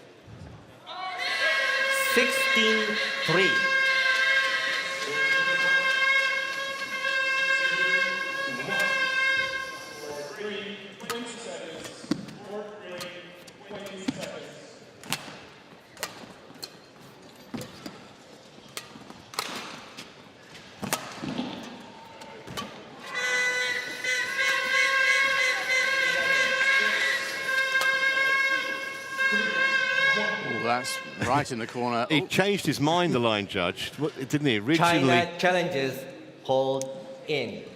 That's probably why Zhu's decided to challenge this one. yeah, when you see a line judge, first of all, go wide and then say no, it's good, you know there's going to be a challenge coming. And I think even if she's wrong, she can afford to lose one when she's 16-3 up. It's not going to make any odds, is it? Let's see what Hawkeye says here. Eventually called in, remember.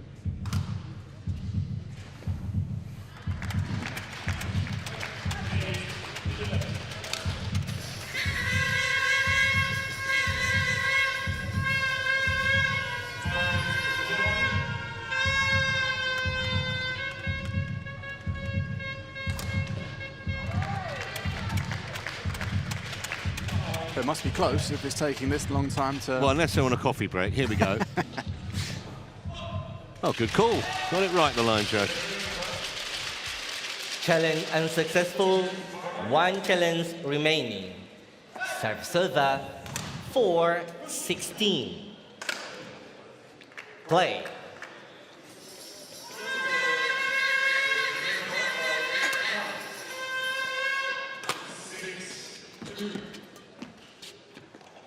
Serve 17-4.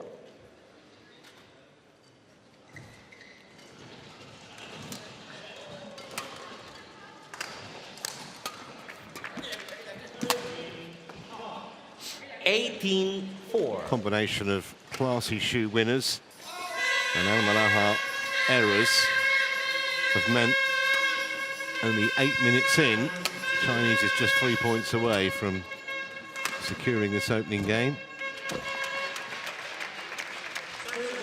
It's a nice shot though. Yep. 5-18. Helped by the net call, but addressing the shuttle early.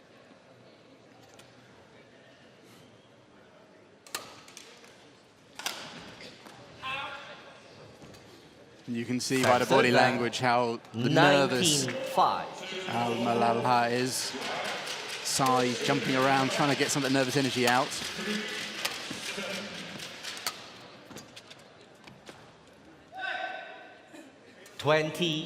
Game point 5. So just the 15 game points here for Xu.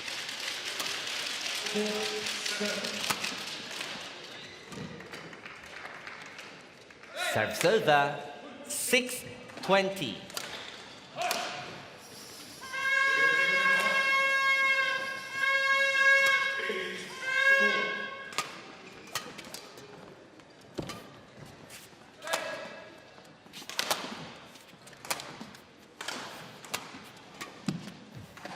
That's a nice shot. Game. That'll work. Just a moment First game of won hesitation by from the China, line judge, but it was in, and 21-6. 21-6. And we've only been playing here on court 1 for 10 minutes.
Court 2, 20 seconds. Court 2, 20 seconds.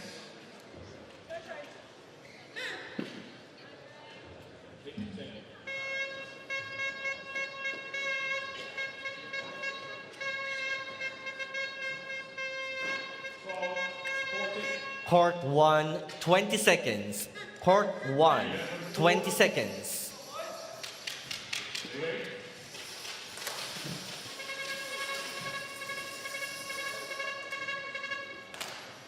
Second game. Level. Play. So here we go then. And remember, if Xu wins this game, then that guarantees China win the tie. 1 love. Not that that's ever really been in too much doubt.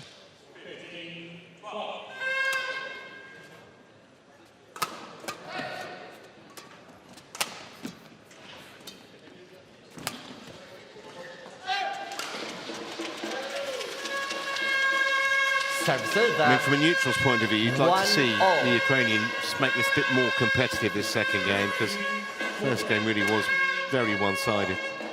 Yeah, I'd like to see a bit more competitive, maybe not throughout the whole game, but like we saw in the previous 2 singles, patches where she can have good rallies, take it to her opponent. At the moment, it is all one-way traffic, though. 3-1. Just taps ahead with her racket in frustration. Al-Malha. I feel that the situation's getting to her a little bit more than her compatriots. Unsurprising, really. I mean, 17 and so little experience. Nothing at this kind of level. Absolutely nothing. And then suddenly you're pitched in against a woman who so many are tipping for big things.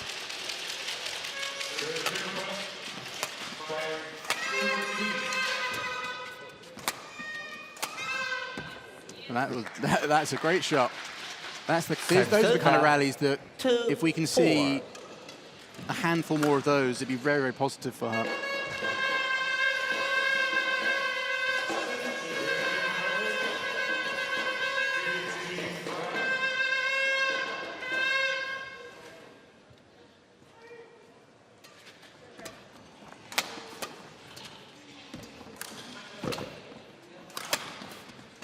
Right at the hit. No chance really for 5-2. Al-Malha to do anything with that.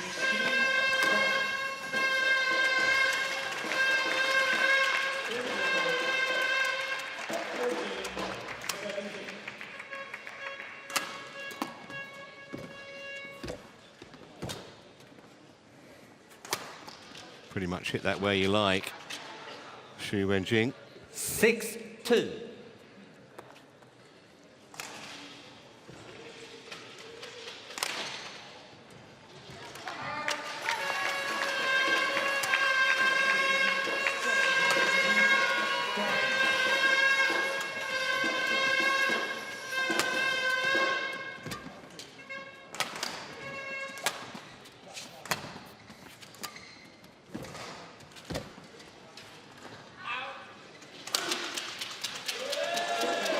Serve 3-6.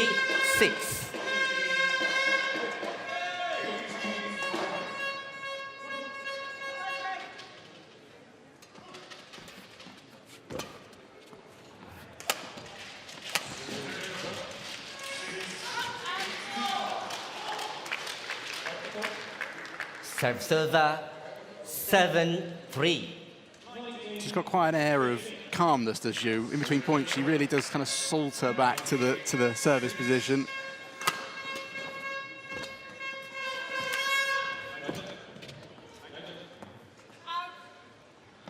She strikes me as quite a cool, calm customer. 8-3.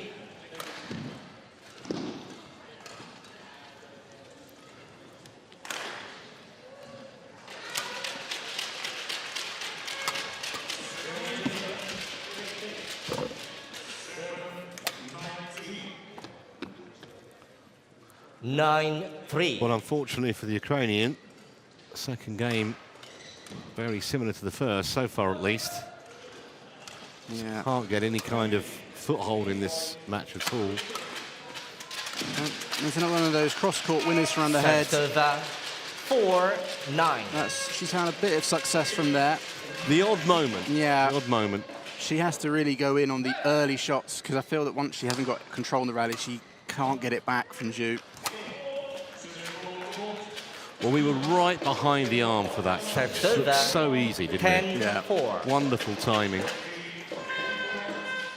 For someone who's only 18 years of age, she's got phenomenal racket skills, and as another example, and as well, a brilliant badminton brain, which we haven't really seen in this match because she hasn't had to think too much. It's she's so much better than her opponent. Yeah, but even that example there, that last rally, the clear, and then the cross smash, the two opposing corners.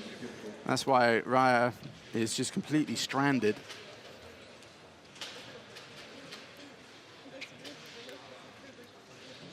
Yeah, I didn't know which way to go there. I like the fact that she's smiling there. I mean, nothing was really expected of her. It's a monumental task taking one of the best young players around. Just has to keep going, keep just trying her best, basically. That's all you can do. Yeah.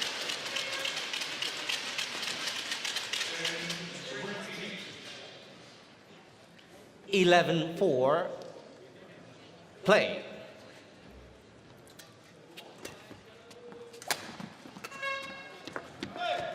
More examples of Xu's lovely overhead technique.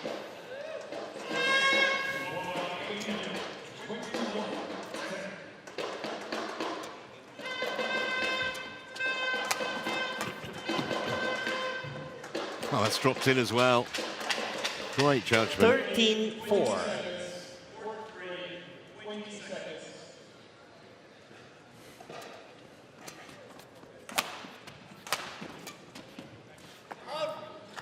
Oh, she's human.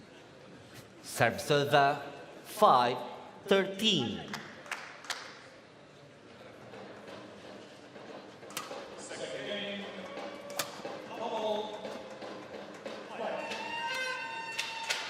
Serve 14-5. She does have the gift of making semi-difficult shots look ridiculously easy. That was not a gimme at all. Absolutely not. And there's the same shot, but the softer version, the drop shot. 15-5. The same technique gets into that great position. All overhead shots need to look the same. It's just the last part you change.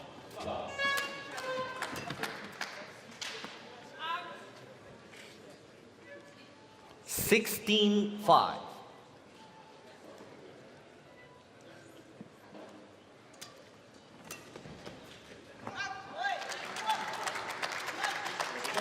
17-5.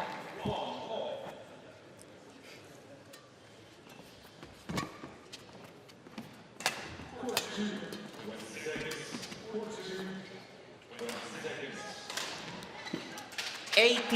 18-5.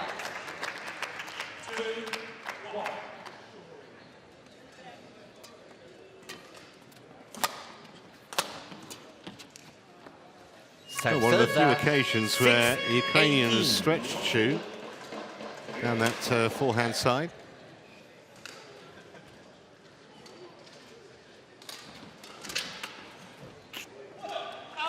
Serve 19-6.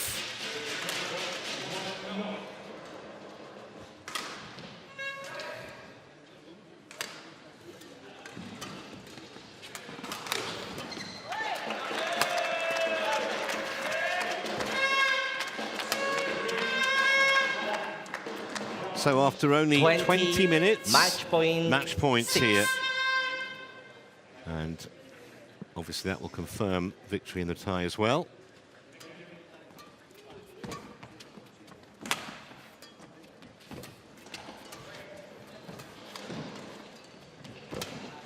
Casually done.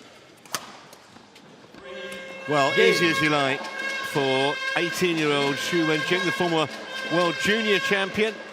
And Raiia Al-Malha just didn't get any kind of foothold at any stage in that match. Yeah, Match she wasn't allowed to. China. This lady here, Xu Wenjing, was on top of every single rally. And, showed a number of the skills that is why a lot of people are excited about her future, and clearly why the Chinese coaches selected her for this event. Yeah, it's good to watch her, wasn't it? Yeah. Just to get an idea, and you can see why the levels of expectation are so high. Yeah, there's a few young Chinese players. They're coming up. She's certainly one of the most exciting. I wonder whether we'll see any more of her at this event, though. Well, that remains to be seen. What we can say with certainty is that China have now won this tie because they lead by 3 matches to love with just the 2 doubles to go. And that was pretty much as easy as it gets. 21-6, 21-6, 21 minutes in total on court.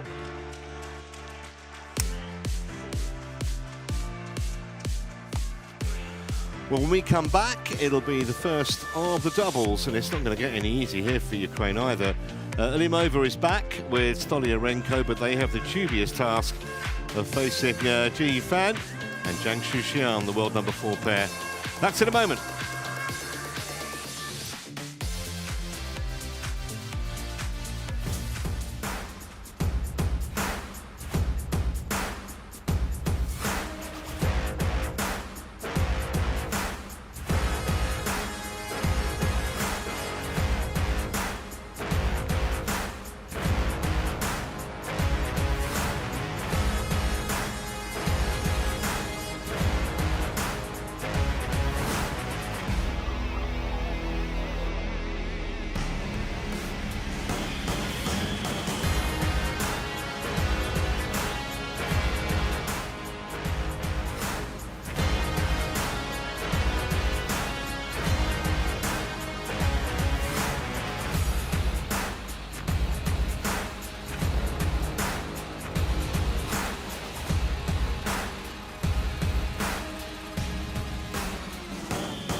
Well, a warm welcome back to Horsens and our continuing coverage of the Thomas and Uber Cup Finals 2026.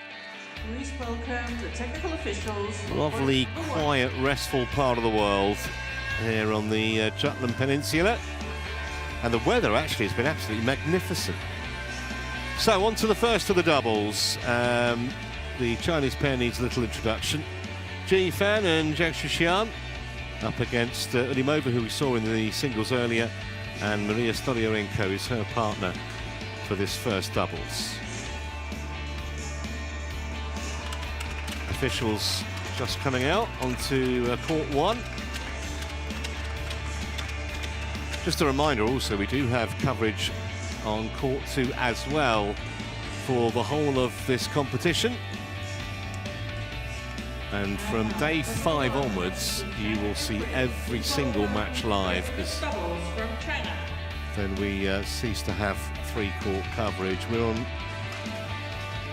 courts 1 and 2 from now until a week Sunday, and here come the Chinese number 4 pair in the world. Of course, Xian, when she partnered Chen, number 1 in the world for a long time and won everything there is to win. She's leading them out. And it will be a massive surprise, I think, Ben, if they don't take care of Alymova and Stoliarenko in pretty quick fashion. Yeah, I can foresee that happening. Obviously, Zhang and Zhang, an established pair, lots of experience, won big titles, whereas Anastasiia and Mariia have never played together at all. It's a complete scratch pairing. Not in even any team events where Ukraine have quite often switched their pairings around. The European Women's Team Championships earlier this year, they put in a number of different combinations, but this wasn't one of them. So it's quite a strange selection by the Ukrainian coaches, but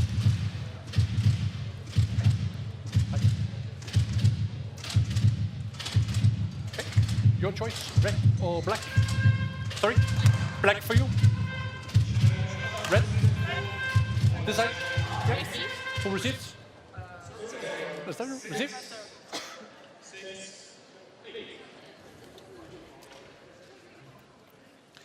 Well, if you're going to play your first game of doubles as a pair, probably wouldn't choose the Chinese that you're going to be up against, because they're in excellent form.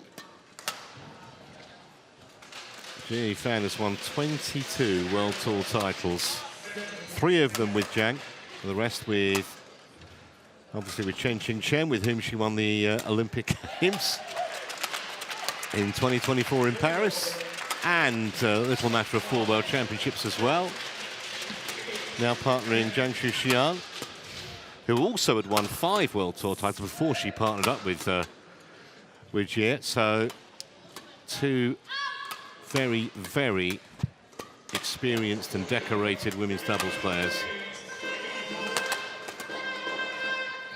We saw Anastasiia Alymova earlier in the singles.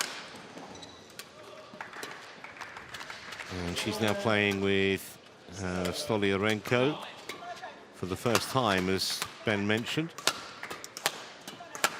She's actually got to the final of 3 minor events, Stoliarenko, in doubles, but none of them obviously with a woman she's playing with today. she's quite a versatile player, actually, is Mariia. In fact, last year, in this exact venue where the European Championships were held, she reached the quarterfinals with Kirsten de Witt from the Netherlands. She's played with a variety of partners throughout her short career and always done relatively well. So we'll have to see whether she can form a quick partnership with Anastasiia. Although I must say, obviously never come against an opponent of this level before.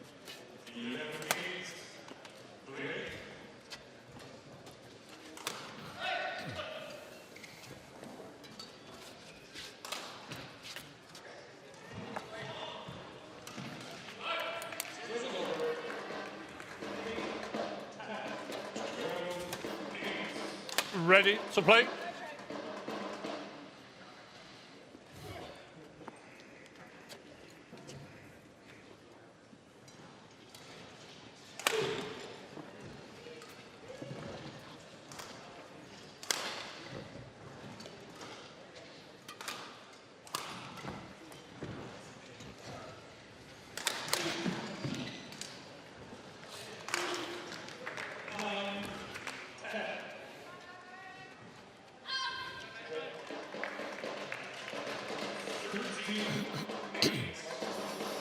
Well, I suppose the good news from Alymova's point of view is that she was only detained for a very short time in the singles, so shouldn't be any tiredness there. 25 minutes their singles match too. Ladies and gentlemen, on my right, China, represented by Jia Yifan and Zhang Xian. And on my left, Ukraine, represented by Mariia Stoliarenko and Anastasiia Alymova. China to serve, Jia Yifan to Anastasiia Alymova. Level, play. So here we go then, the first of the two doubles matches in this tie. It's a misjudgment Service over. from 1 love.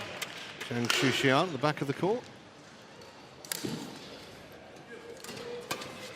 Oh, it's a beautiful shot.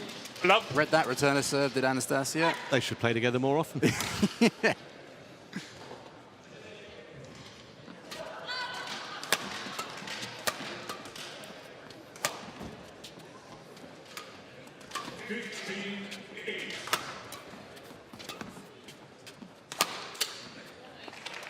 This is a 3 positive start. love.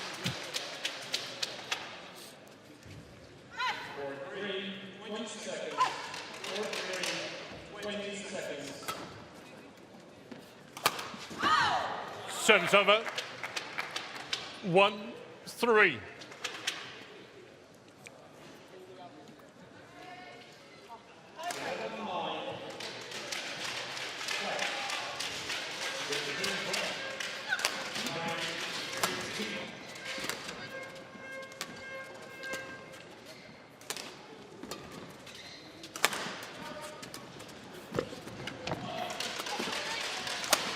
Well, that was great anticipation, I've got to say. Really good stuff from Alymova. 1. The winner was Stoliarenko's, but that was the easy bit, was Alymova who set that up. Yeah, challenging the net.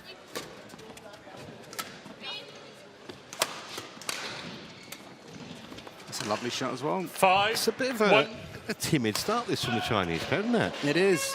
And they look a bit rooted to the spot. Unsure of which one's taking which shot. There, both of them completely stuck by that drop shot from Mariia. Unsighted. I'm blocked by this one. So we're going to go to Hawkeye, but it's not a challenge.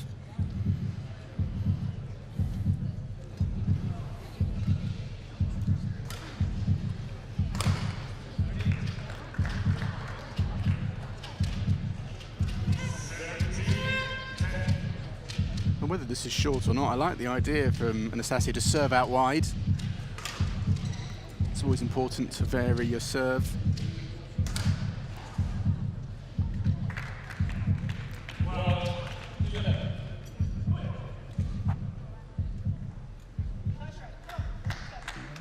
Out. Service over. 2-5. Play.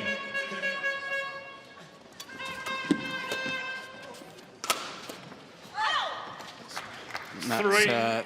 Jia Yifan at her absolute best, reading the situation, took every shot, serve, third shot, and then the winning shot.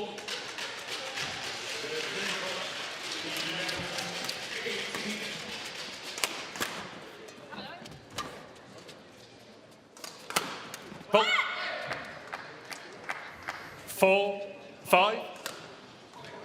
Feels like they've been chastened a little bit into action here. Yeah. The Chinese pair, after a somewhat slovenly start from their point of view.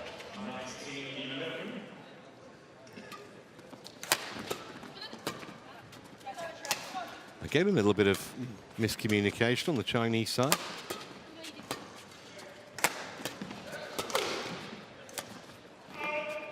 That's a fantastic shot. Service over. Yeah, you can't produce a better angle than that. 6-4. Few geometry teachers been proud of that shot.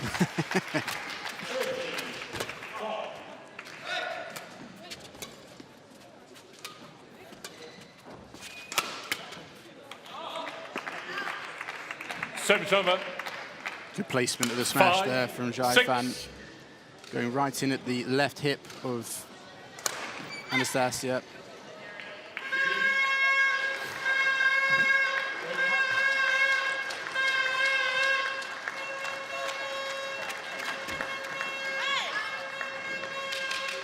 Six all.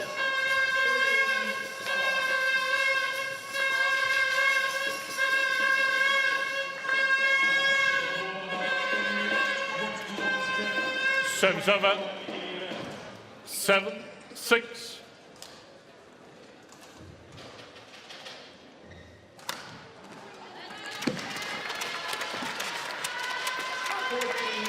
Service over. 7 all.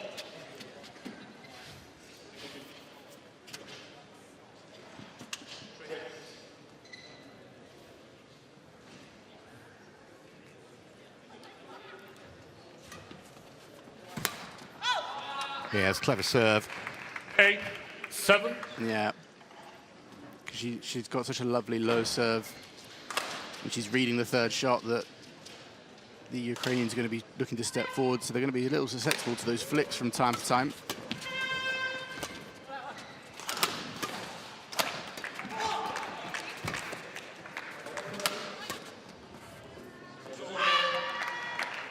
Nine, 7.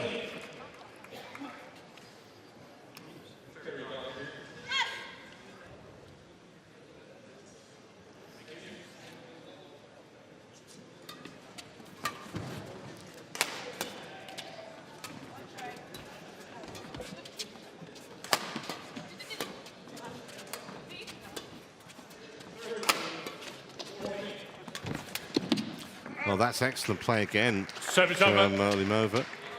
8-9. I really liked the cross-court defensive shot from Mariia earlier on. Flat, cross-court. Gave them a half chance to get themselves back into the contention of the rally, onto the attack.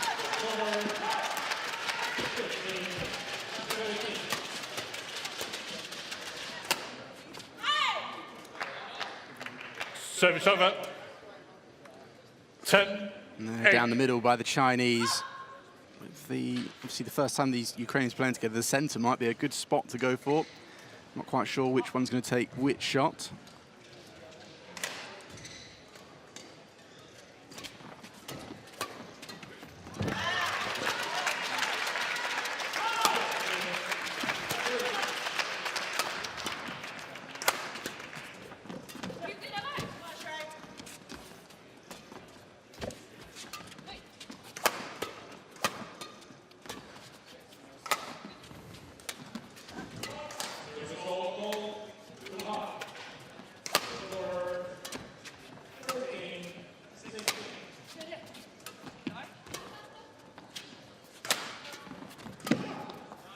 Well, they were 11, 5-1 down, Italy. Jing and Zhang, but they won 8 of the last 11 points. And now a healthy 11-8 advantage at the mid-game break.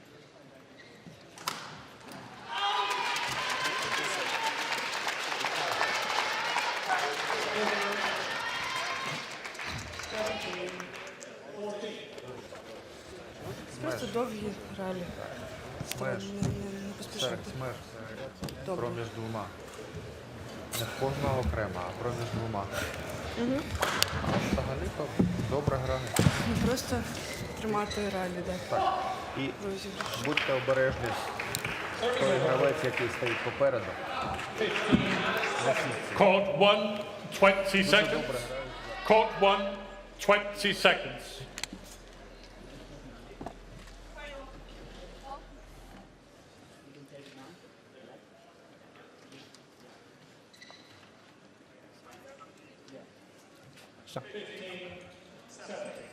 Ladies and gentlemen, the technical officials for court number 2.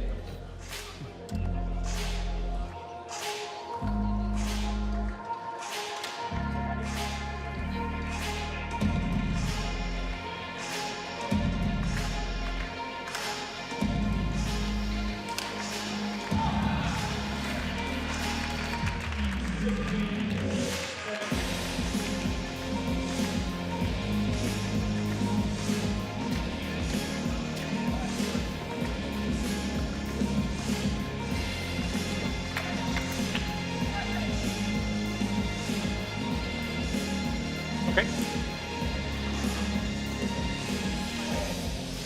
11-8. Play.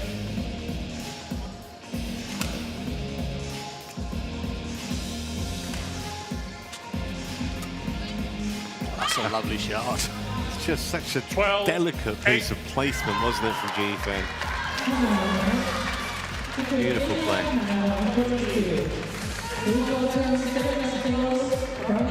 Service over. 9-12.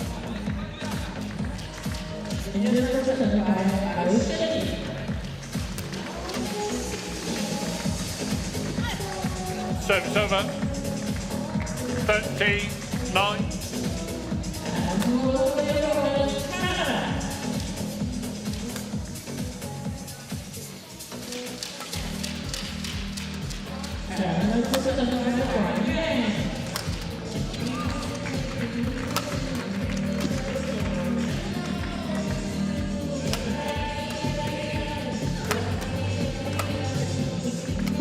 That's absolutely brilliant play. 14, Again, it was finished by 9. Zhang Xian, but it was Fan who made the difference in that rally. He seems to always be in the right place at the right time. The ability to read the game is exceptional. I think actually reading the game from the front of the court is an area of the game that she's improved since partnering Zhang Xian, actually. Service over. 10-14.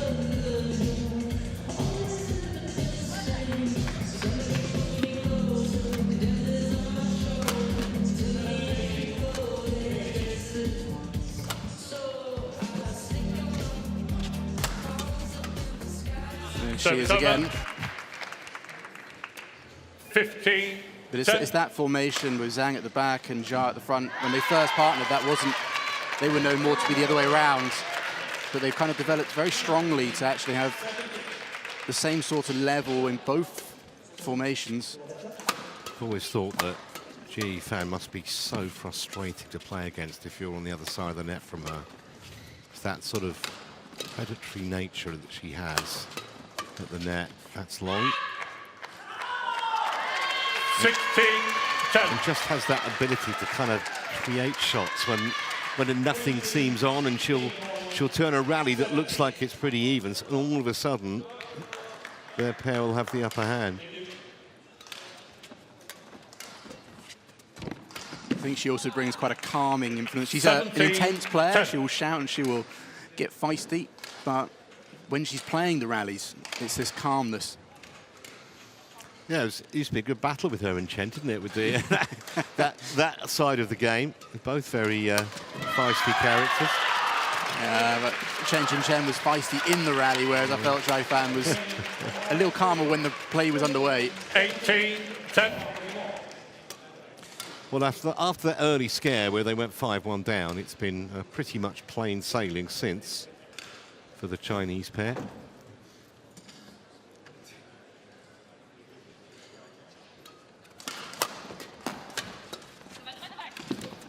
Service over.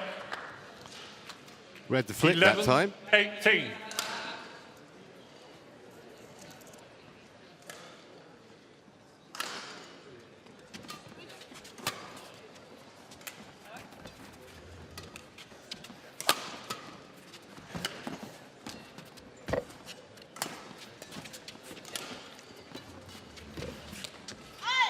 Service over.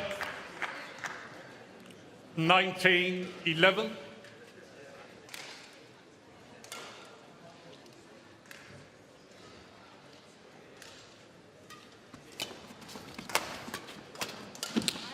Service over. 12-19. See her reaction when she missed that. Disgusted with herself. She has the highest standards for herself. Even after achieving everything she's achieved, she's won absolutely everything there is in badminton, quite literally.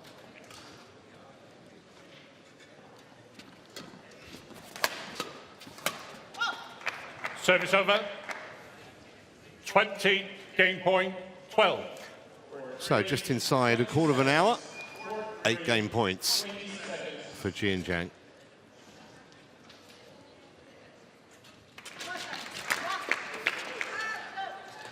Service over. 13-20.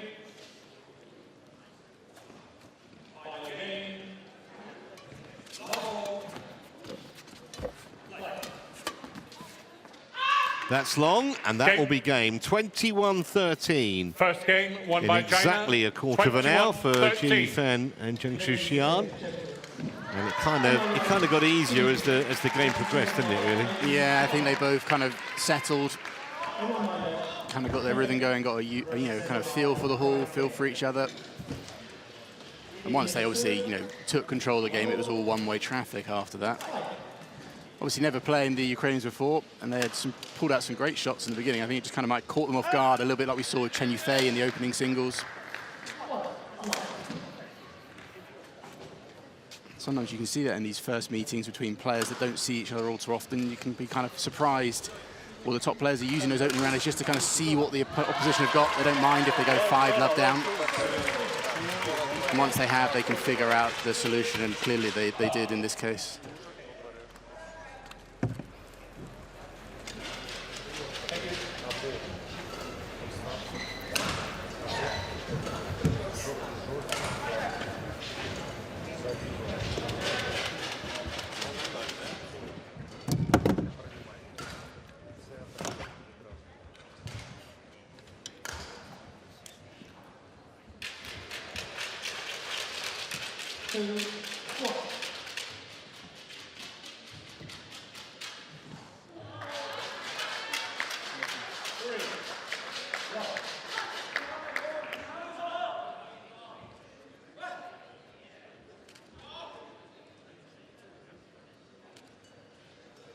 Court 1, 20 seconds.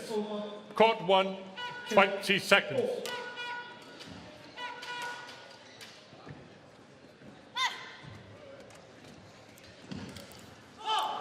Second game, level, play. So let's see if the Ukrainians can produce the kind of start they showed us in the first game. Service over. Well, that helps. 1 love.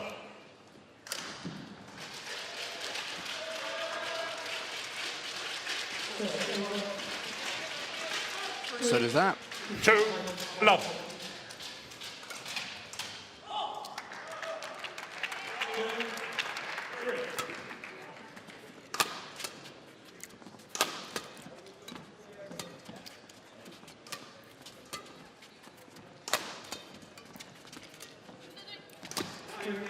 That's a clever shot from Xian. Service over. Not just taking the pace out, but I think she noticed that Mariia 2 standing quite deep when she's attacking from the back, leaving a little bit of space in the mid-court that Xian exploited perfectly that.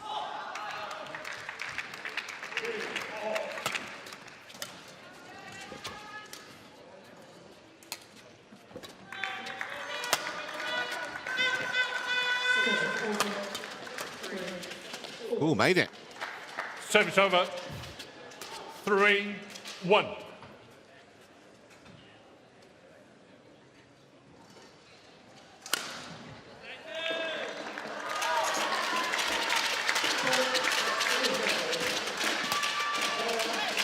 Service over. 2-3.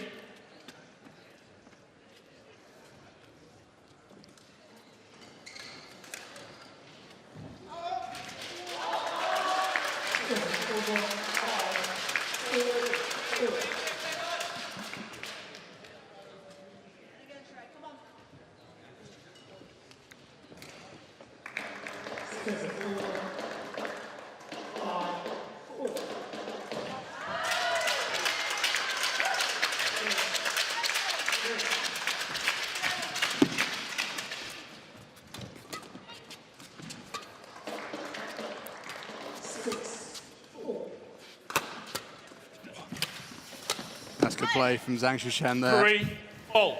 Almost took it away from Xian at defensive shot. I didn't get to see it. She stepped right across that one. She read that one beautifully.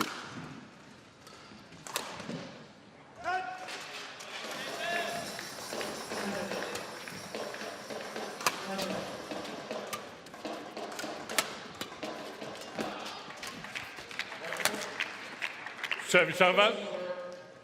4-3. I have to say, Zhang Xian hasn't looked as settled as I might have expected to see from her. She still looks a little bit... nervous is not the right word, but just not quite finding her flow in her game. And there's another... oh, she's got away with that, but... Service over. That was actually a pretty bad misjudgment by Stoliarenko, because that was well inside the line.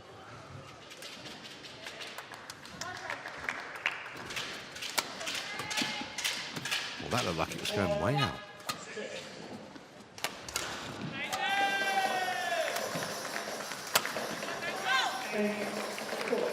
Five, four.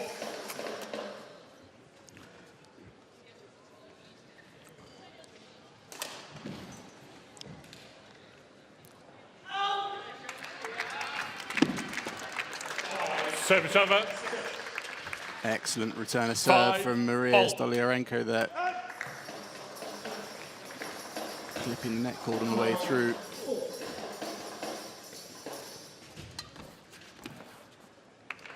Service over. 6-5.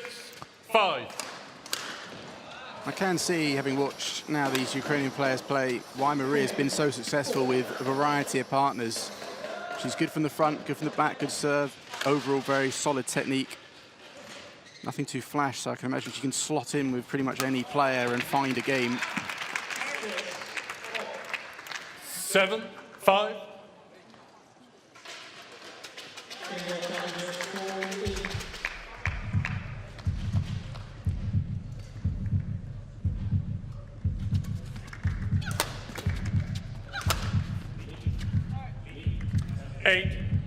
Well, the Ukrainians had one of those at the start of this game. All's fair in love and war, they say it balances out.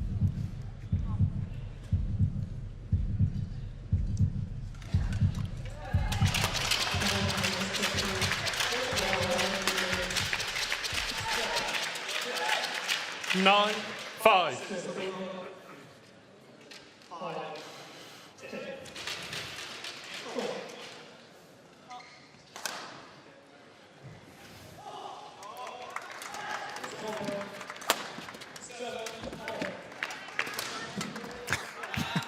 Should have put it away before that, but it didn't matter in the end.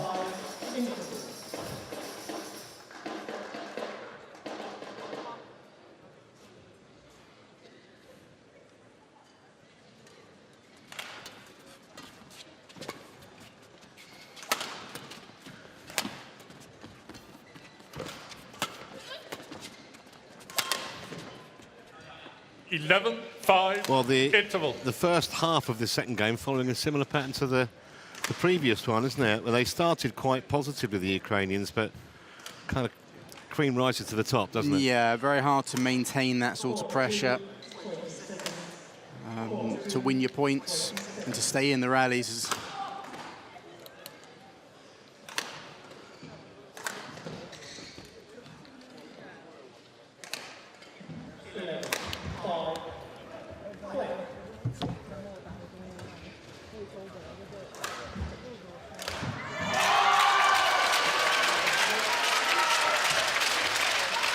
Court 1, 20 seconds.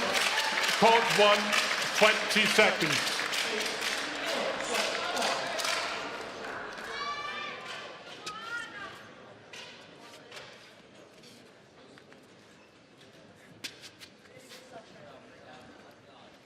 Eleven, 5. Play.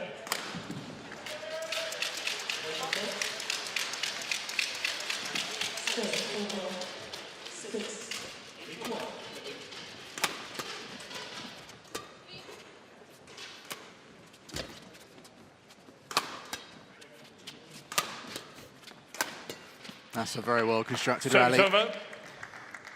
Something that can work quite well with a right and left-handing combo, the forehand to forehand. There we saw it twice, ending at the front court by Mariia there.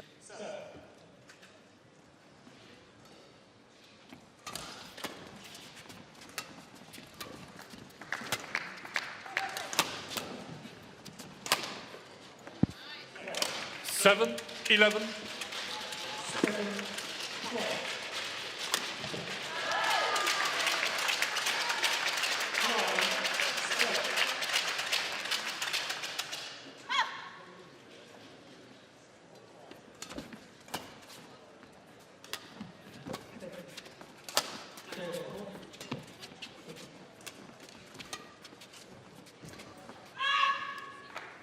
Well, it's a good start 8, since the 11. interval. A good restart, I should say, for the Ukrainians.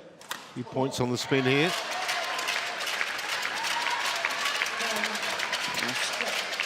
Unfortunate. Service over. Good play from 12, Anastasiia, 8. but again, that's when you don't play together. Mariia wasn't sure whether Anastasiia was looking to take that one or not, and that's why she shifted over and left a huge gap over there on the left. Service over.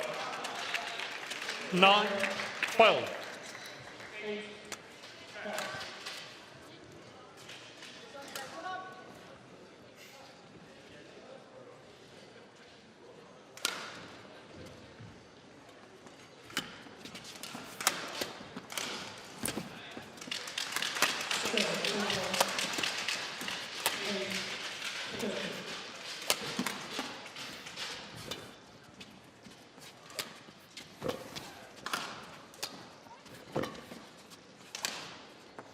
I know it's gone long, but it just feels like a Service different over. match now, doesn't it? Yeah, there's definitely a little more 13, intensity to it.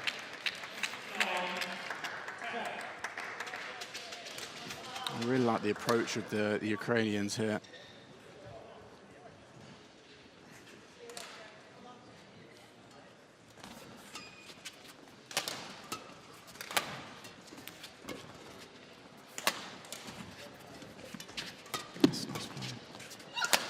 Fault. 49. Now there's another very well placed tap from Xian. Going in at the body, going across the defensive action of Anastasiia.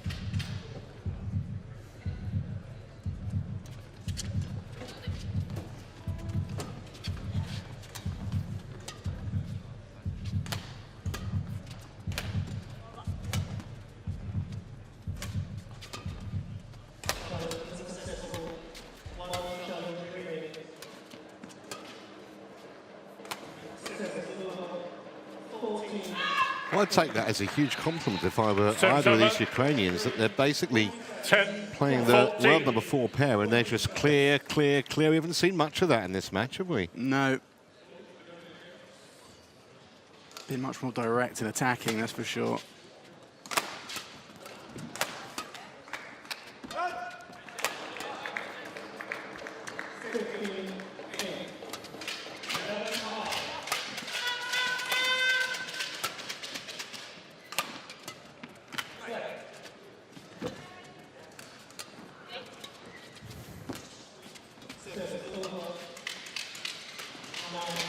Excellent play. Oh, that's a shame. Service over. She could have done a little more with that one, 15, Anastasiia. That first 10. drop really stretched the Chinese, and then she got the relift, this one, and her footwork.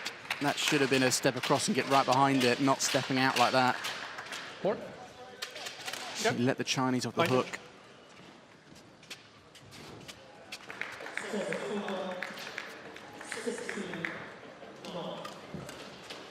But such a young team, every single member here, plenty of things they're going to take away from this experience. To go back to the training hall, try to get even better.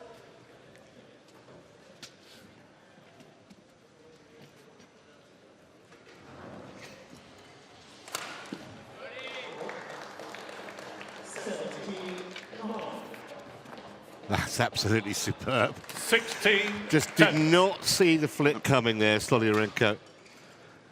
Most of Xian's flicks have been coming to Anastasiia, not Mariia.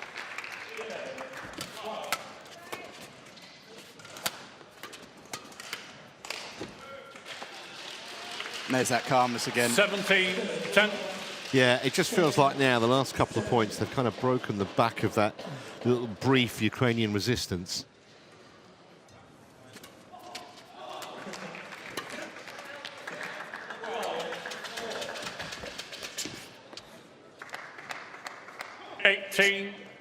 She's such a crucial member for the team, is Xian. Her alongside Chen Yufei, most experienced player on their team. This is her 5th Uber Cup. She's won so many key matches for them over the years. That's a good pick-up, that, from Alymova.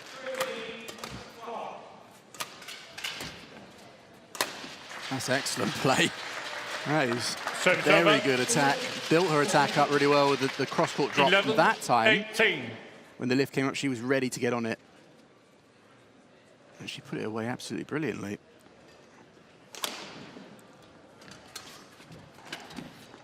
Service over. 19-11.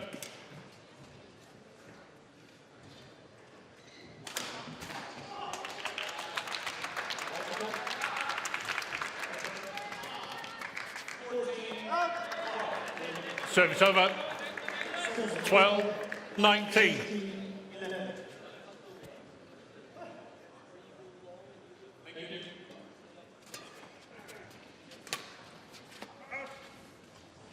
Service over. 20, match point, 12. So after just over half an hour's play, match points here for the Chinese pair. Well, it's a comprehensive victory, but I'm not sure the scoreline completely tells the story, because they certainly had their moments, Alymova and Stoliarenko, but in the end, the class of Jing Fan and Zhang Xian told, and they win comfortably, just over half an hour, the match duration. Match won by China, 21-13, 21-12. But as a scratch pairing, I thought they did pretty well, and may have convinced the Ukrainian coaches to keep them together for the next two matches. Yeah, we might see that happen. I think they would be a very good pair. Maybe the second women's doubles. In future matches, they play Polina and Yevgenia, their usual top pair. It certainly gives them more options, because Ukraine are mixing and matching their pairs quite often.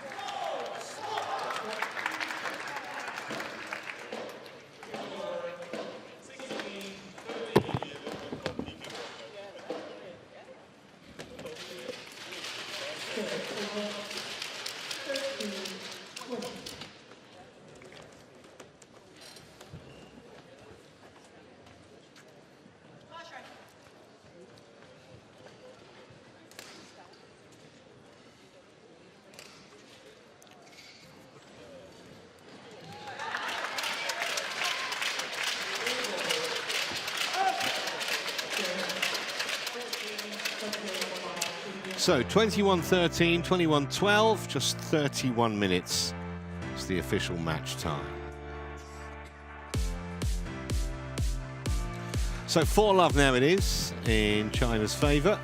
And when we come back, it'll be the final doubles match of the tie, featuring Li and Law of China up against Al-Malha and Lavrova in a couple of minutes' time.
and welcome back to Horsens, which actually, as well as being agriculturally very, very pretty, it's also got a big sporting legacy as well.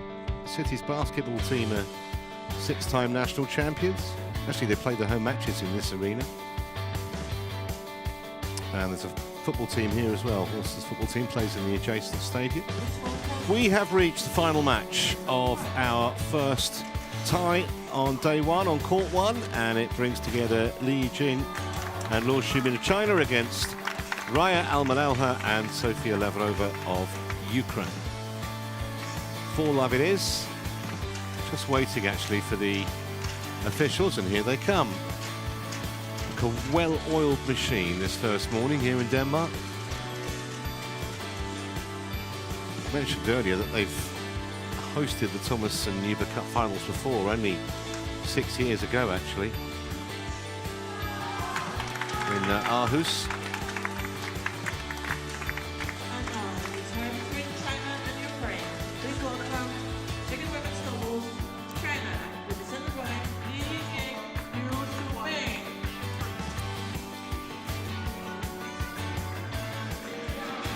Well, if you look at the bare statistics, then this match has the least amount of difference in terms of world rankings between the two pairs, or even any of the singles as well.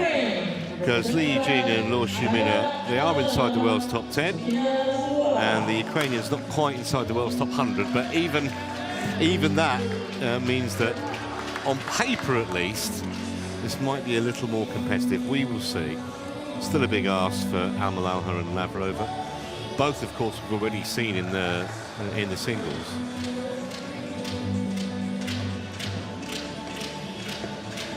And these two are a partnership, unlike the scratch pairing that we just saw. Yeah. And they've actually had some relative success on the European circuits, reaching a number of quarterfinals and semi-finals last year. I think they're slowly making their step up to the next level of tournaments. Yes, this will be interesting to see how they go against the world number 8 pair. A pair who are in really good form, actually. Okay. It's black. Going to come in hot off their win at the Asia Championships recently. So black is for you. Red. Who will receive? Lee to receive. Who will serve? Raiia to serve. Which side? Side. Have a good match.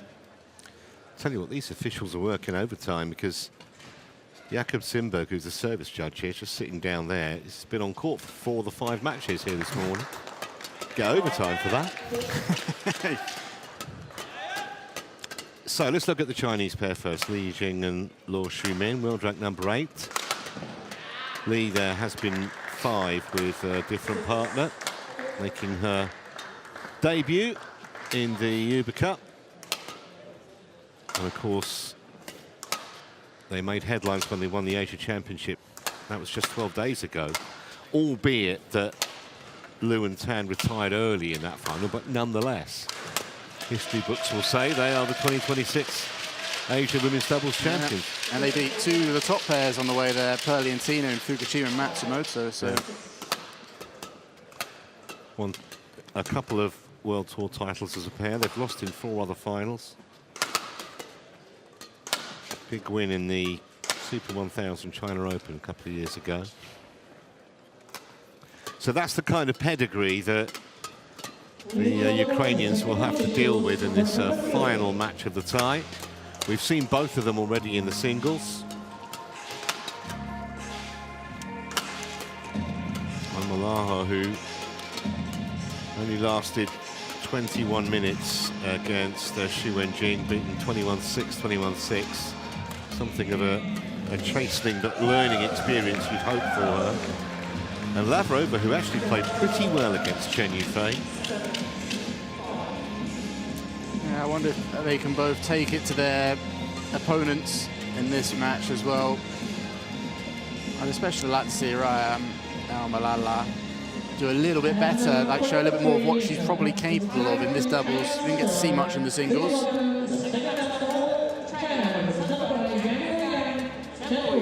It's going to be a very, very difficult task, no matter who you play from China. Ready to play? Just like their singles, they're in a very privileged position in terms of they've got 3 pairs in the top 10. So they've got plenty of options throughout their lineup.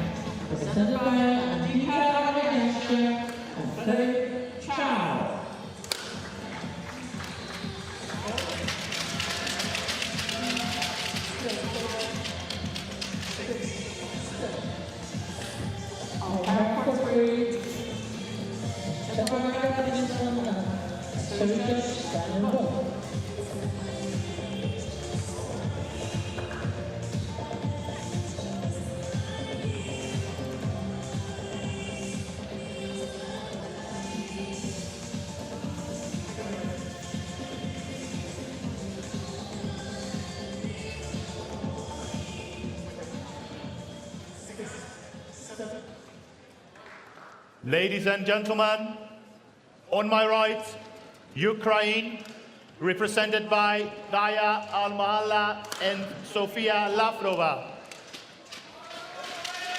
And on my left, China, represented by Jing and Luo Sumin. Ukraine to serve, Raiia, Al-Malha to Jing. Love all. Play. So here we go, start of the final match of this tie on day 1. China already having secured victory. Service over. Would like to make it a clean sweep, obviously, and whitewash, but it would be a surprise, big surprise, if they don't do that. I think the Ukrainians will definitely come on for this match, though, in the second tie that they play. They are in action tomorrow, so take some of the momentum from some of the good things they've done here this morning. Oh, definitely. There's plenty of positives to take away, even though it's likely to end 5-0 and probably a whitewash in terms of games as well. Plenty of positives. Service over. 2-1. And I really hope them as players taking the whole experience of this tournament, being surrounded by the world's best, and taking how historic them just being here is actually for Ukrainian badminton.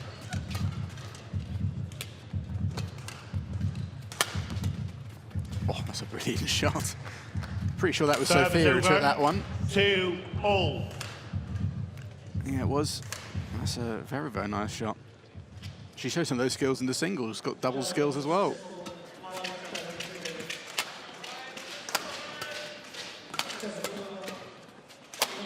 Fault. Service over. 3-2.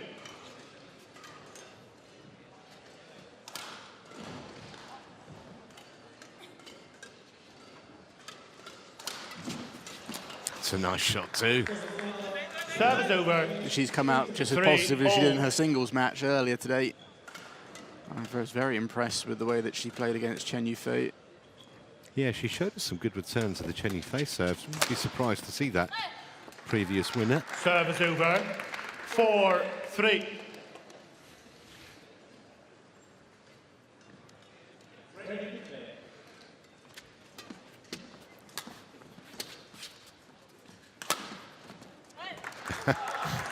Yours, mine, sorry. 5-3.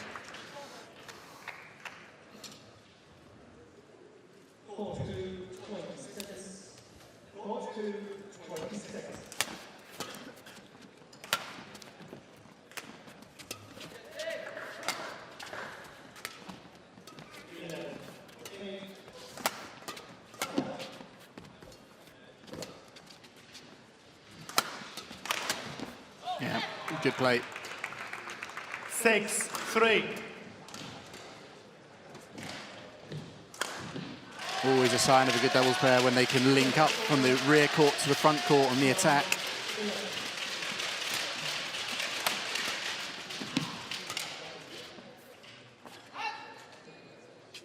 Service over. 4-6.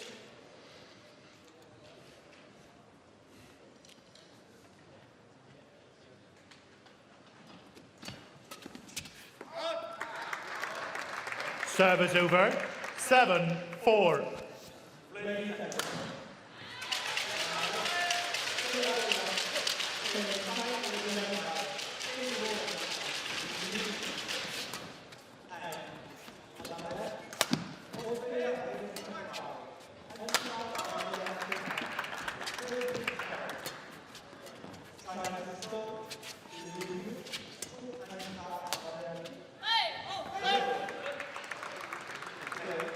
8-4.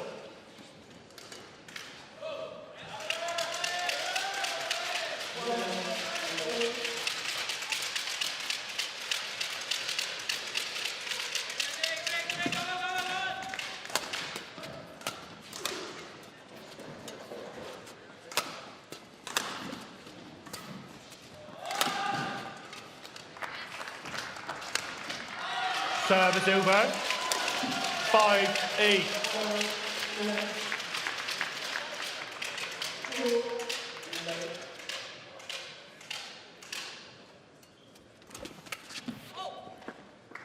Service over. It's unfortunate from 9-5. Sofia. They read the situation pretty well. In doubles, you always have to your low serve. Be very keen for the third shot. The serve situation is so important.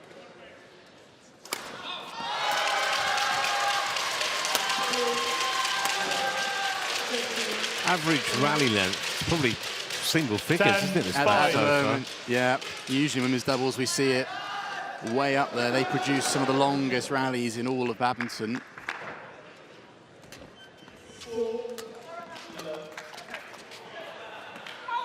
That's long, and that is the mid-game break. 11-5 interval. 11-5 it is.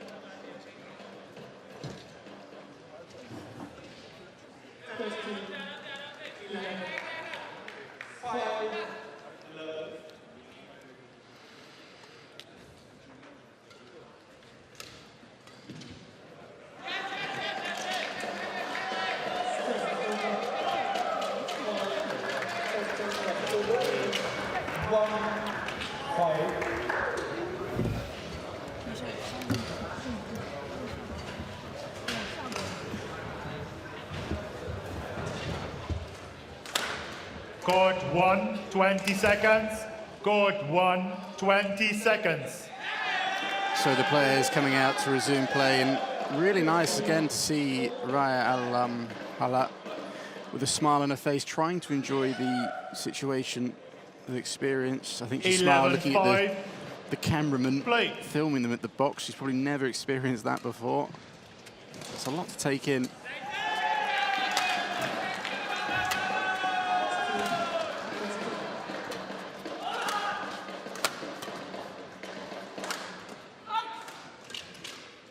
$12-5.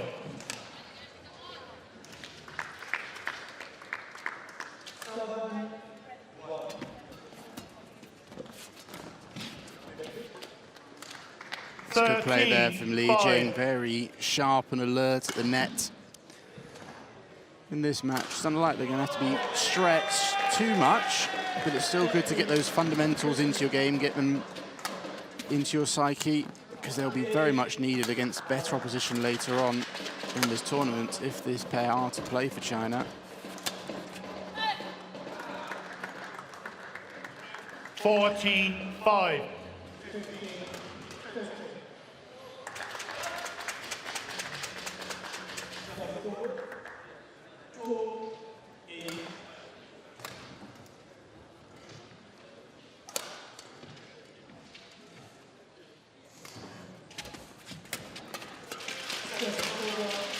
Always seem to have an answer at the moment, Chinese pair. 15-5. To whatever the Ukrainians throw at them.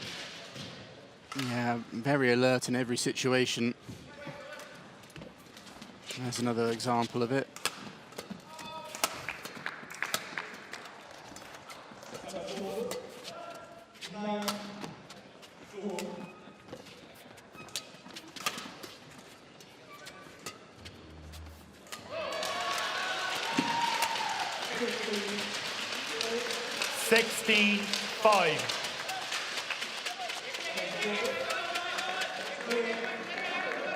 On 13 in the last 15 points.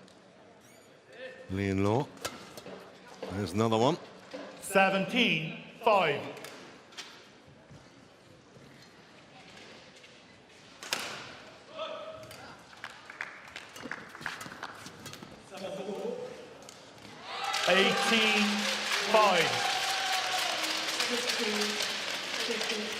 Well, I think they're actually being outfought as well as outplayed at the moment, the two Ukrainians. Yeah. I think they're just forcing things a little bit too much, especially Sofia. It's the difference between singles and doubles is the gaps aren't quite as big. You have to be far more patient.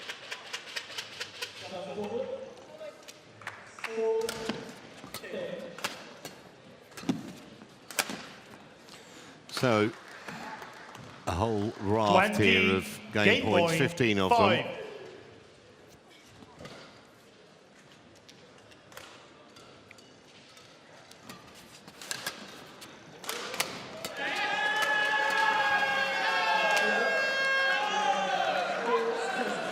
Well, in just 9 minutes, they secure the opening game for the loss of just 5 points. Li Jing and Luo Shumin. This may not last too much longer.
Court 1, 20 seconds. Court 1, 20 seconds.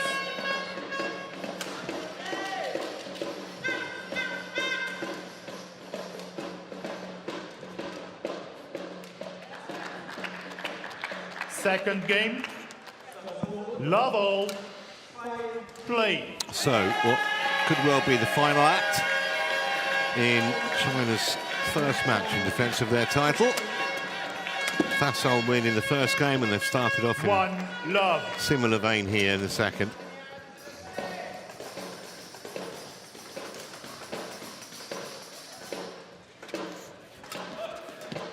That's good play. Very, very sharp. I know there's a big difference in the levels of these two pairs, but still it's really good to see Li and Yo taking this so seriously. They're definitely trying to get themselves up to scratch in this hall. Because I think the selection for this match is a little interesting for me, Trevor, looking a little further ahead into the tournament. The fact that they didn't play their top women's doubles pair or their top women's singles pair, maybe there could be, this pair might, although they're third in the doubles, might play quite a role. Because there's you talked about Lu and Tan, Lu Xingshu retired in the Asian Championships, right knee injury. We don't know how fit she's going to be. So China might be looking at this pair to be the second doubles.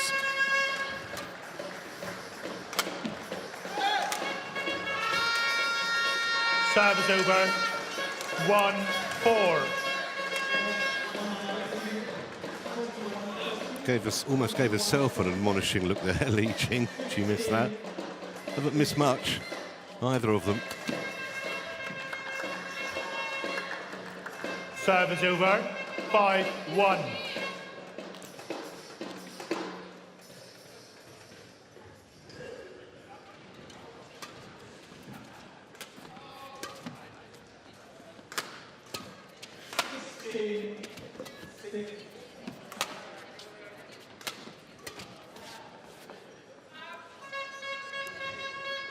Six, 1.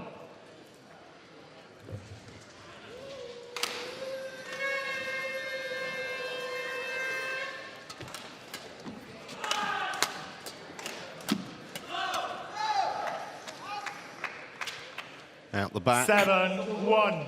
From Lavrova. Yeah, she has some lovely shots. Sometimes she gets a bit overzealous, making some wild mistakes.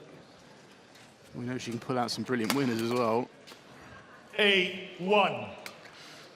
But to say, having watched Raiia in the singles and Anna's doubles, there's one big hole in her game I feel that she can really work on, and it's a technical thing. It's her backhand. She hasn't got much of a backhand grip. Almost use a little bit too much flick of the wrist. You'll see it exposed a lot if she has to be forced on defense, where she goes quickly from one side to the other.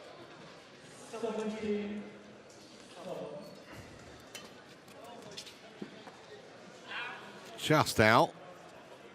10-1. Well, racing through this second game so far.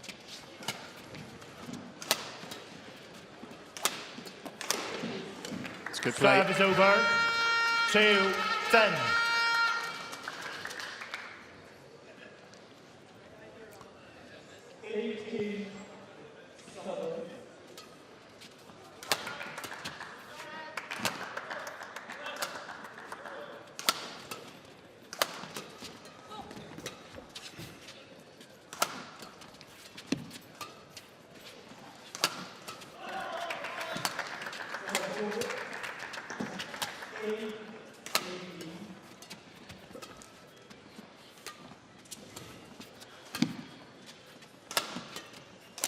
Oh. 3-10. Broken string. Yeah. You can hear it immediately.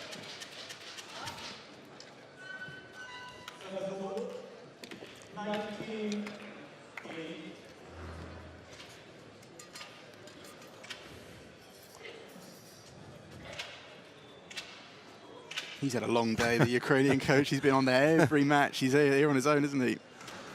Well, I think we'll be able to get back to the hotel shortly.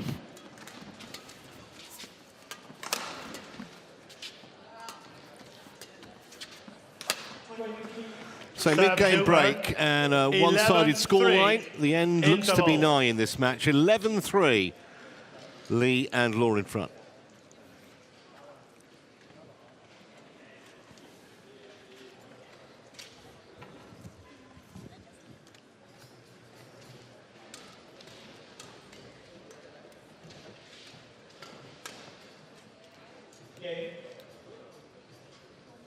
First game of night, China, 21-8.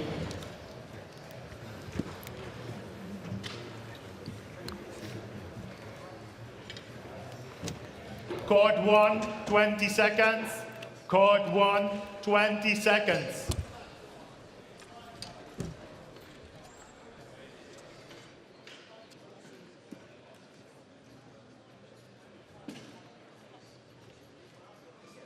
Eleven, 3.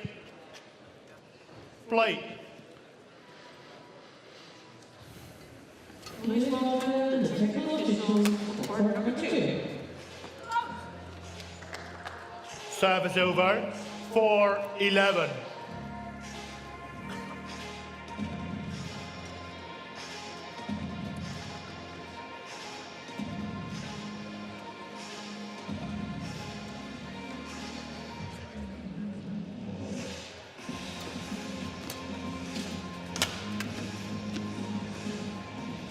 Service over. 12-4.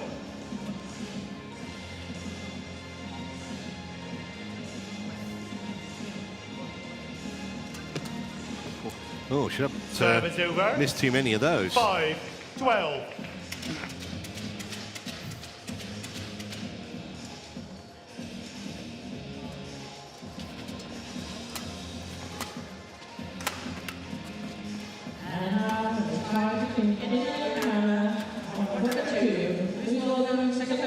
There's that defensive situation. Can't get much power out of her shots, can Raiia.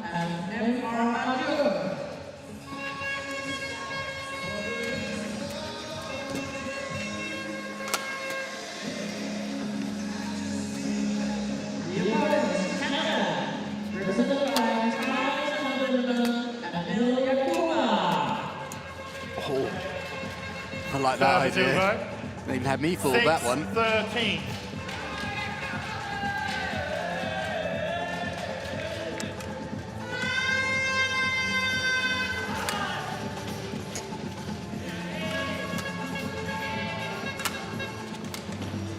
So often so effective, straight down the middle. 14-6. Yeah.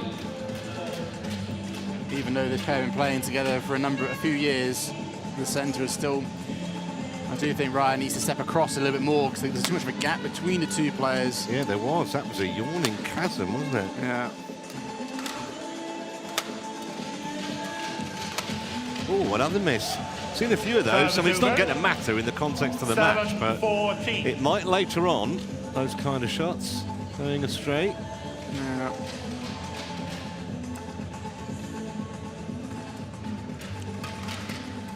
Very loose serve. Serve is over. 15-7.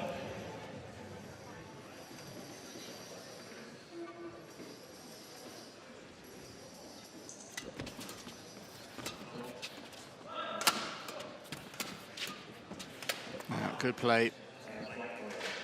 16-7.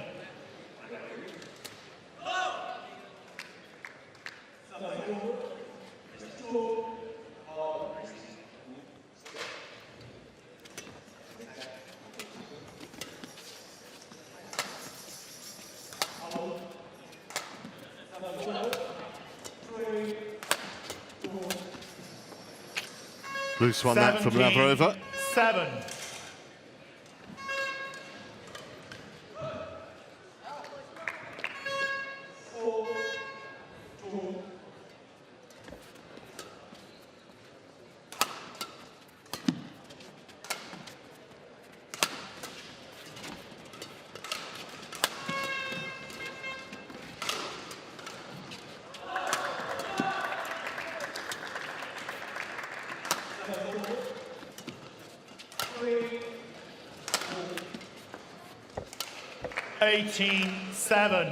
Another well-placed attack by the Chinese pair.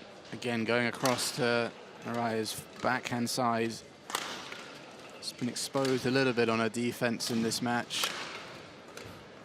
Understandably so.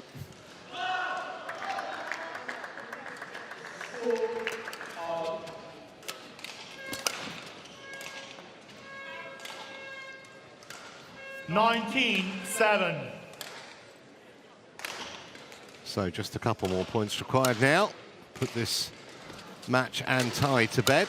Service over. 8-19.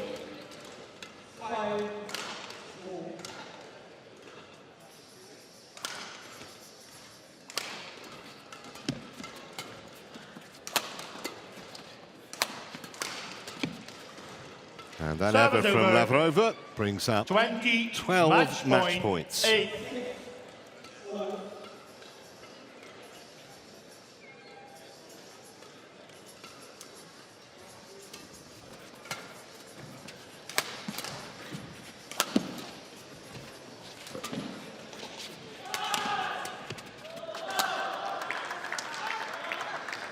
Game.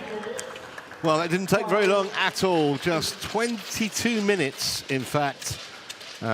Pretty bloodless victory, 21-8 in that second game in favour of Li and Law. I'm not sure how much we've kind of learnt from this tie overall, Ben. I mean, won by China. I think 21-5, most experts' 21-8. perspective, it's going to take quite a lot to dethrone China as Uber Cup champions. Yeah, they are clearly the favourites, strength from top to bottom. There's a couple of doubts sprinkled in there, but in general they are incredibly strong, no real weaknesses. And the fact that they've got options as well just makes them even more difficult to beat.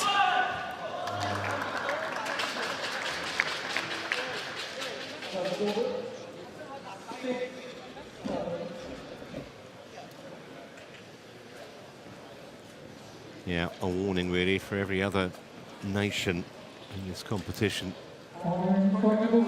Obviously far tougher assignments lie ahead for the Chinese, but they couldn't have been any more ruthless or efficient here this morning. Every match won in straight games, nothing more than, I think, 35 minutes was the longest match. That was the opening singles. I think it shows they mean business here at the Uber Cup. Absolutely. 21-5, 21-8, just 23 minutes to match time in that second doubles.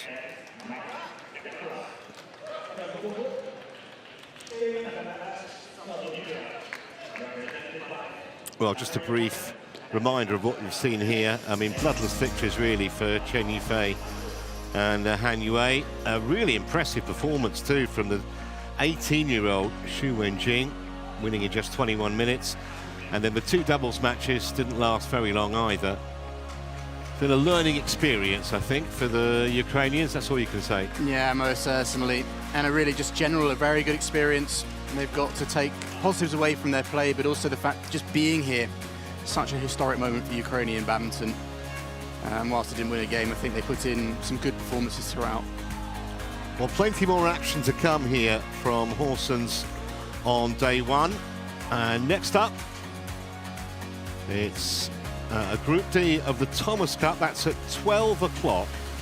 And that will be in the company of Bobby Griffin and Guy McRae. So make sure you stay with them for that one. Until then, from all of us here in Horsens, it's goodbye.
One.